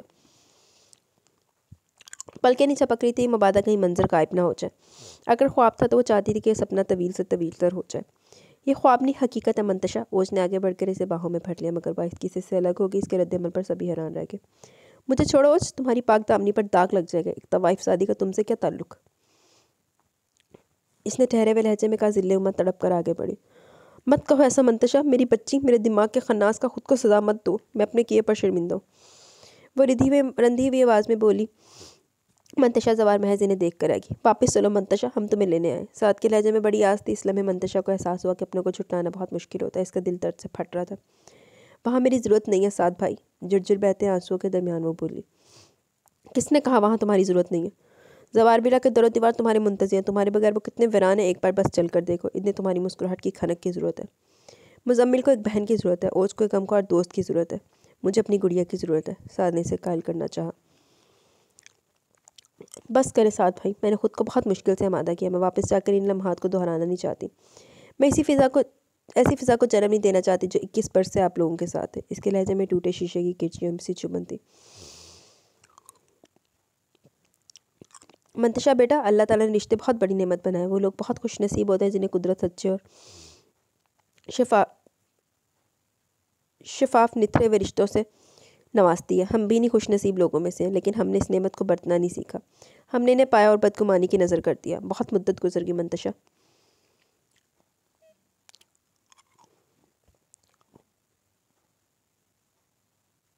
खुदा ने अब खुशियों का दर खोला। इसे धुतकारो मत। हम अपने किए पर शर्मिंदा। तुम इसे खुदा की आजमाइश समझ कर कबूल कर लो। हमें अजाले का एक मौका दो। मगर इसके बावजूद तुम तनहा रहना चाहती हो तो मैं इसरार नहीं करूँगा। हो सके तो अपने इस पाप को माफ़ कर देना। इन्होंने बाकायदा हाथ जोड़ दिए। शहाब सवार अब तक बच्चों को सुन रहे थे। फिर आखिर इन्हें बोलना पड़ा। मंतशा सवार की सांसें थमकी। वो तीर की तरह शहाब सवार की तरफ लपकी। नहीं तायबू, प्लीज़ ऐसा मत कीजिए। मुझे गुनाहगार मत करें। आप ऐसा क्यों कह रहे हैं? आप सब बहुत अच्छे हैं। मेरी तो रूह तक आपके प्यार की कर्जदार है। मुझे किसी से कोई शिकायत नहीं। मैंने घर अपनी मर्ज़ी से छोड़ा क्योंकि मैं जानती हूँ तायबू, मेरे होते हुए आप लोग भी खुश नहीं रह सकते। जवार विला की बका इसी में कि इनकी बर्बादी का सबब इनमें ना रहे। इसने हिचकियों से रोते हुए इतराफ़ किया। ये तुम्हारी गलत फहमी है मंतशा। जो कुछ हुआ वो हमारी तकदीर में रकम था। इसमें हमारा या तुम्हारा कोई कसूर नहीं। बेबुनियाद बातों को मोहब्बत से गूंदे लम्हों में लाकर दिलों में लाकर दूरियां मत बढ़ाओ। इन्होंने और सानियत से कहा तो इनके सीने में मुँह छुपाकर सिसक उठी। काश मेरी ज़िंदगी में ये 7 माह कभी ना आए होते तो आज मैं कितनी आसूदा खुशहाल होती। जिद छोड़ दो मंतशा, वापस चलो। इस माँ के लिए जिसने कभी तुम्हें मुजम्मिल से कम नहीं समझा, बल्कि इससे बढ़कर तुम्हें चाहे। जान तुम्हारी वजह से बहुत डिप्रेस्ड है। ओज ने इसे बताया। मंतशा ने गौर किया कि शाहिक, वहाब और हिबा यहाँ नहीं आए। वो बेतरा बेचैन हो उठी। क्या हुआ मामा को? इसने बेताबी से पूछा। चलोगी तो खुद ही देख लेना, साद ने कहा। मंतशा, आज पापा आ रहे हैं शिकागो से। इतने बरसों बाद खुशियाँ पाना इनका हक है। अगर इन्हें ये पता चल गया कि जवार विला में आज भी वही मौजू इसकी बुनियादें कमज़ोर कर रहा है तो वो सह नहीं पाएंगे। जवार अली का सजाया गया आशियाना बिखर कर रह जाएगा, और अगर इस बार आशियाना बिखर गया तो न जाने दोबारा संभलने का मौका मिलेगा भी या नहीं। और जिसके भाई के लहजे में हज़ारों वसवसे बोल रहे थे, जैसे इसमें मज़ीद कुछ खोने का हौसला न हो। तो हय्यर से देखे गई एकदम इसकी बाहों में बिखर कर रो दी। इन आंसू में तमाम कदूर थे और कसाबते धुल की बेलौस चाहत और खलूस से सबके चेहरे झिलमिला रहे थे। चलें ताई अम्मी, घर चलें, अभी छोटे पापा भी आने वाले, बहुत सी तैयारियां करनी है, वक्त बहुत कम है। ज़िले हुमा को सर झुकाए बैठे देखकर इसने मोहब्बत से कहा तो नामालूद निगाहें लिए वो मुस्कुरा दी। अरे तुमने तो चाचू के लिए नाम भी डिसाइड कर लिया, छोटे पापा। क्यों यार? मुजम्मिल ने माहौल पर छाए बोझलपन को कम करना चाहा और किसी हद तक कामयाब भी रहा। चंद दिन की आजमाइश के बाद इसने दायमी खुशियाँ पाई थी। हकीकत जानने के बाद अमन का रिश्ता और मजबूत हो गया, और शायद ये ज़रूरी भी था। बरसों से जमी गर्द को साफ करने के लिए आजमाइश नागज़ीर थी। आरिफ जवारी पूरे 21 बरस बाद अपने मस्कन को लौटे थे। इनके चेहरे से खुशी की किरणें फूट रही थी। ओज, साद और मंतशा को तो गोया ज़िंदगी मिल गई। मंतशा ने हिबा जवार की गोद में सर रखकर इनका गम मिटा दिया। जवार बिला खुशियों की बरसात में नहाया हुआ था, मगर इस दौरान इससे शाहिक सवार बहुत कम नजर आया। इसके दिल ने बहुत शिद्दत से इसे देखने की ख्वाहिश की, मगर वो तो न जाने कहाँ गायब था। अब जबकि हर रवैये का मतलब वाज़ेह हो चुका था, वो इसको माफ़ कर चुकी थी, तो फिर न जाने शाहिक सवार क्या सोचे बैठा था। सारी दुनिया बदल सकती है मगर शाहिक सवार नामुमकिन, इसने दिल मिलाकर सोचा। मगर न चाहते हुए वो इसकी तरफ से पेशरफत की मुंतज़िर थी। अजीब सी उम्मीद बन गई थी कि जब हिबा सवार ने शाहिक सवार के बारे में इसकी राय ली तो इसने साफ इनकार कर दिया। नहीं करनी मुझे शाहिक सवार से शादी। जो शख्स मुझसे मिलने का रवादार नहीं, इन्हें मैं इससे दायमी रिश्ते में बांध लूँ। आप चाहती कि मैं सारी ज़िंदगी इस हिटलर की जी हजूरी करते हुए गुजार दूँ? इससे पहले भी वो मेरे लिए इनकार कर चुके हैं, अब भी इससे कबल के वो इनकार करें मैं खुद इन्हें रिजेक्ट करती हूँ। इसने तब कर कहा। मंतशा, ये क्या बचपन है? कोई ऐसी बातें करता है अपने होने वाले शौहर के बारे में? वो तो कोई रिश्ता तय किए बैठी थी। आपसे किसने कहा मेरे होने वाले सरताज है? तुम। हिबा सवार ने कुछ कहना चाहा, मगर शाइक सवार जो मंतशा की बैग पर खड़ा काफ़ी देर से इसके तेवर गुफ्तगू में लाजा रहा था, ने हाथ के इशारे से इन्हें कुछ भी कहने से मना कर दिया। मंतशा सवार की इस चुंगे की तरफ इसकी तरफ चुंगे पुश थी, लिहाजा वो देख नहीं पाई। इसने इशारे से हिबा सवार को बाहर बुला लिया, खुद इनकी जगह ले ली। अच्छा, तो तुम मुझे रिजेक्ट कर रही हो? तो बिल्कुल अचानक इसकी पुष्ट पर आकर बोला था। वो उछलकर मुड़ी। ब्लैक शलवार सूट में वो अपने हुस्न के साथ दबे दबे गुस्से में सीधी इसके दिल में उतरी थी। दिल के तकाजे के बदले देखने की ढांगी बदल गया। लाइट और डार्क ब्राउन कम्बिनेशन के पीस में निखरा निखरा सा शाहिक सवार इसकी ज़ुबान गुम कर गया। हमेशा की तरह बगैर किसी हिचकिचाहट के से मनोन जवाब देना चाहती थी, मगर अजीब सी झिझक मारने थी। शाहिक सवार भी तो वैसा ना रहा था, कुछ तो बदल गया था। हाँ, शायद इसके देखने का ढंग। वो खुद पर जुरत नहीं कर पा रही थी कि नज़र उठा के इसे देख सके। वो शाहिक सवार सीने पर हाथ बांधे पुरशौक निगाहों से इसके सभी चेहरे पर जमाए खड़ा था। हाँ, मैंने तो इनकार किया था, इसने घबरा कर कहा, मगर इसके इनकार में भी शिद्दत थी। मुझे तो लगा था कि शादी के बाद एक की दफ़ा सब क्लियर कर दूंगा, लेकिन तुम्हारी ज़िद हमारी प्लानिंग का सत्यानाश कर देती है हर बार। वो मुस्कुराहट दबाए संजीदगी से बोला। अच्छा, मत करो मुझसे शादी, मगर इनकार की वजह तो बताओ। मुस्कुराहट इसके लबों पर मचल ली जा रही थी। मैं जानती हूँ आप घर वालों के दबाव में आकर मुझसे शादी कर रहे हैं, वरना आपको मुझसे कोई लगाव नहीं। अच्छा, तुम चाहती हो कि मुझे तुमसे लगाओ? वो बड़ा बरजस्ता जवाब है। इसने से जिच कर छोड़ा था। वो झैम कर रुख मोड़ गई। मंतशा, जो बीत गया वो कल था, जो चल रहा है वो आज है। मैंने तुमसे माजी के किसी रवैये पर बात नहीं करनी कि पहले बहुत सा वक़्त इन बेबुनियाद बातों में बर्बाद हो चुका है। रही घर वालों के दबाव की बात, तो तुमसे शादी मेरा अपना फ़ैसला है, 100% मेरा ज़ाती फ़ैसला। इसमें किसी की मर्ज़ी का कोई अमल दखल नहीं है। इस बार संजीदगी से कहा। मगर क्यों? वो मध्यम सी बोली। मेरा ख्याल था तुमसे चाहत का इकरार भी शादी के बाद करूँगा। खैर, अब भी बेहतरीन मौका है। वो शरीर हुआ। मंतशा ज़वार, मैं तुमसे मोहब्बत करता हूँ, तुम्हें चाहने लगा। तुम्हारे एहसास से सारी ज़िंदगी मरबूत है, तुम्हारे ख्वाबों से सारे ख्वाब मशरूत हैं। इसकी गंभीर आवाज़ मंतशा सवार के इतराफ़ में गूंज रही थी, और वो चाहकर भी इसे झुटला नहीं पा रही थी। इसने इसकी निगाहों में देखा, जहाँ जज्बात का एक शहर आबाद था और सच्चाई थी। मैं कैसे मान लूँगी आप? वो दानिस्ता बात अधूरी छोड़ गई। अगर तुम इजाज़त दो तो अपना प्यार अभी तुम पर साबित कर सकता हूँ। वो एकदम इसकी तरफ बढ़ा और इस पर छुपकर शरारत भरी सरगोशी की। मारे शर्म के इसके रुखसार दहक उठे। आपने मुझे बहुत हर्ट किया, बेख्तियार इसकी ज़ुबान से फिसला। मैं अपने हर रवैये का अजाला कर दूंगा। इसके मखरूती हाथ को थामते हुए मखमूर लहजे में बोला। वो जो सोचे बैठी थी कि इसे कभी बात नहीं करेगी, इसे बहुत सारा झगड़ा करेगी, इसे कभी जीतने नहीं देगी, तमाम तर दावे धरे के धरे रह गए और वो मज़ाहमत भी ना कर पाई, क्या एक लफ्ज़ भी नहीं बोल पाई। आप मुझे लेने नहीं आए, बस मेरे एड्रेस का पता चला लिया। मैं रूठेपन से बोली, तुमने मेरा इंतज़ार किया? इसका आंचल अपने हाथ पर लपेटते हुए शरीर हुआ। मैं देखना चाहता था कि मेरे प्यार में कितनी ताकत है, कि तुम्हें मेरी मोहब्बत की हिद्दत महसूस होती है या नहीं। बस इसीलिए बहुत चाहने के बावजूद तुम तक नहीं आए। इसने पूरी सच्चाई से इतराफ़ किया। बताओ, तुम्हें शाहिक सवार का साथ मंजूर है? तरसते होंठ झुकी कपकपाती पलकें और जंगत में घुलती सुर्खियाँ कह रही थी, हाँ मुझे कबूल है। इसकी जज्बात को लो देती निगाहों की ताब न लाते हुए इसने बेख्तियार अपना आंचल इसकी ग्रीफ से आज़ाद करार बाहर की जानिब भाग गई। जवाब तो दे दी जाओ। अपने ताक़ुब में से शाहिक सवार की पुकार आई। मामा कहती है शादी से पहले दुल्हा दुल्हन मुलाकात नहीं करते, सो ये आपकी मेरी आखिरी मुलाकात है शाहिक भाई। कहते कहते इसकी ज़ुबान रुकी। अगले लम्हे वो छपाक से बाहर निकल गई। इसके इस मासूम से इतराफ़ पर शाहिक सवार के बेपनाह प्यार है। इसकी अदा इसके दिल के तार इसकी पुरअदार रस के दिल के तार हो गई। इसने तमानियत से सर सोफ़े की पुष्ट से टका दिया। तवील मुद्दत की कशमकश और जंग के बाद बहुत ताबनाक और शफाफ सवेरा आया था। इनकी ज़िंदगियों में बदगुमानियों की धुंध छट चुकी थी। हर मंजर साफ और बेलौस था। इस मासूम और मुखलिस लड़की के साथ ज़िंदगी बहुत अच्छी गुजरेगी, इसका ऐसे यकीन हो चला था। जी तो गाइज़, यहाँ पे हमारा नावल अपने इख्तिताम को पहुँचा। कैसा लगा आपको नावल? अपनी राय का ज़रूर इज़हार कीजिएगा। नावल नाम बता दूँ, नावल का नाम है कुछ ख्वाब दिल में, बाय सबा जावेद। अच्छा, वो एक और नावल का नाम बताना आपको भूल गई थी। मुझे अभी एक लिसनर का कमेंट आया तो मुझे पता चला कि मैंने सिकंदर शाह वाले नावल का नाम ही नहीं बताया। उस दिन मुझे लगता है मैं जल्दी जल्दी में वीडियो एंड कर गई थी। मुझे तो यही था, मैंने बता दिया हुआ। उस नावल का नाम था कि ना सितमगर मसीहा, इस तरह का कोई नाम था। बाकी मैं कन्फर्म आपको बताती हूँ। बाकी भी कमेंट सेशन की तरफ चलते हैं। ये नावल आपको कैसा लगा? अपनी राय का ज़रूर इज़हार कीजिएगा। Burhan Akif, nice novel, thank you. Taha Adeel, beautiful ending, thank you. Subhan Malik, nice but hats off to Aabroo. इतने नावल पढ़े और सुने मगर थप्पड़ आबरू को सिकंदर शाह ने मारे हैं, इतने किसी हीरो जालिम शौहर ने नहीं मारे। आफरीन है आबरू पर, कितने थप्पड़ों के बाद भी आबरू का चेहरा सही सलामत है।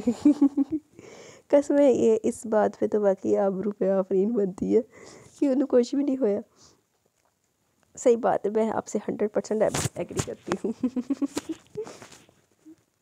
आपने करोड़ की बात की है, बल्कि 16 ने सच बात की है। मलिक साहबा, वालेकुम अस्सलाम वरहमतुल्लाहि वबरकातुहू। आखिरी अभी बहुत इंटरेस्टिंग थी, बहुत मज़ा आया सुन के। जामिल पहुँच के पाकिस्तान घर को देखकर रच कैसे खुश हो रहा था। पाकिज़ा भी खुश हुई, हुरैन को देखकर बाकी सब भी। आखिरी किस्में शुक्र है कोई थप्पड़ वाला सीन नहीं था। आपने सही कहा, जामिल ने तो सच में सिकंदर शाह की याद दिलाई। तो होर की चंडा मार मार के दोनों नावलों ਦੇ ਵਿੱਚ ना सिर्फ लास्ट किस्त सी ਜਿਹਦੇ ਵਿੱਚ चंडा वाला सीन नहीं सी, थप्पड़ वाला। अली की भी शादी होएगी बेचारे की, इसने भी इंतज़ार भी इतना किया। शादी वाला सीन इंटरेस्टिंग था, फिर सारे बच्चों भी एंड से काफ़ी मज़े की स्टोरी थी। जामिन भी अच्छा खासा रोमांटिक बंदा था, लेकिन सीओ चवली तो आई डोंट लाइक हिम। लेकिन चलो, इसको एक किस्त पहले ही अपनी गलतियों का एहसास हो, वरना तो हर नावल में आखिरी सीन पर जाकर हीरोइन की सेटिंग होती है। आवी सही गल की। बाकी सारा नावल ही काफ़ी मज़े का था। अल्लाह ताला आपको हमेशा खुश रखे, आमीन सुम आमीन। थैंक यू वेरी मच, जज़ाकल्लाह डियर। बुशरा टूनियो ने हार्ट भेजे हैं ते नाल दासी वाली इमोजी भेजी है। क्या होया बुशरा? सहर इकबाल, गुड, थैंक यू। तामीर खान, अल्हम्दुलिल्लाह मैं ठीक हूँ, आप कैसी हैं? आप ये तामीर खान और मीर खान, ये दोनों आईडी मेरी हैं, आई मीन जूनी की। अच्छा जी, ठीक हो गया। आपको दोनों से कमेंट आएगा, कंफ्यूज ना होना। ओके ओके, नहीं होती। बड़ा मज़ा आया सुनकर।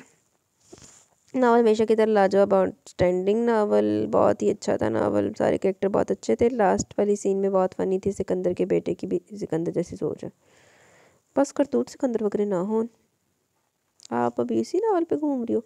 उस तो बाद एक नावल होर पूरा हो गया, उस तो बाद अज एक नावल होर मैं कंप्लीट अपलोड कर दिता। बहुत स्लो हो आप सुनी। नावल बहुत ज़बरदस्त था। God bless you sister and your family with lot of happiness and health, आमीन। थैंक यू वेरी मच, अल्लाह हाफिज़। Musa Saeed, nice and thank you. Qasim Nawaz, beautiful episode. अच्छा, ये जूनी वाले कमेंट से याद है, मैं अभी आपको बता रही थी ना नावल का नाम, मुझे यही लगा कि मैंने बता दिया। वही ज़ालिम हीरो सिकंदर शाह वाले नावल का नाम तो वो था सितमगर मसीहा ठहरा, रिटन बाय सानिया मुगल का वो नावल था।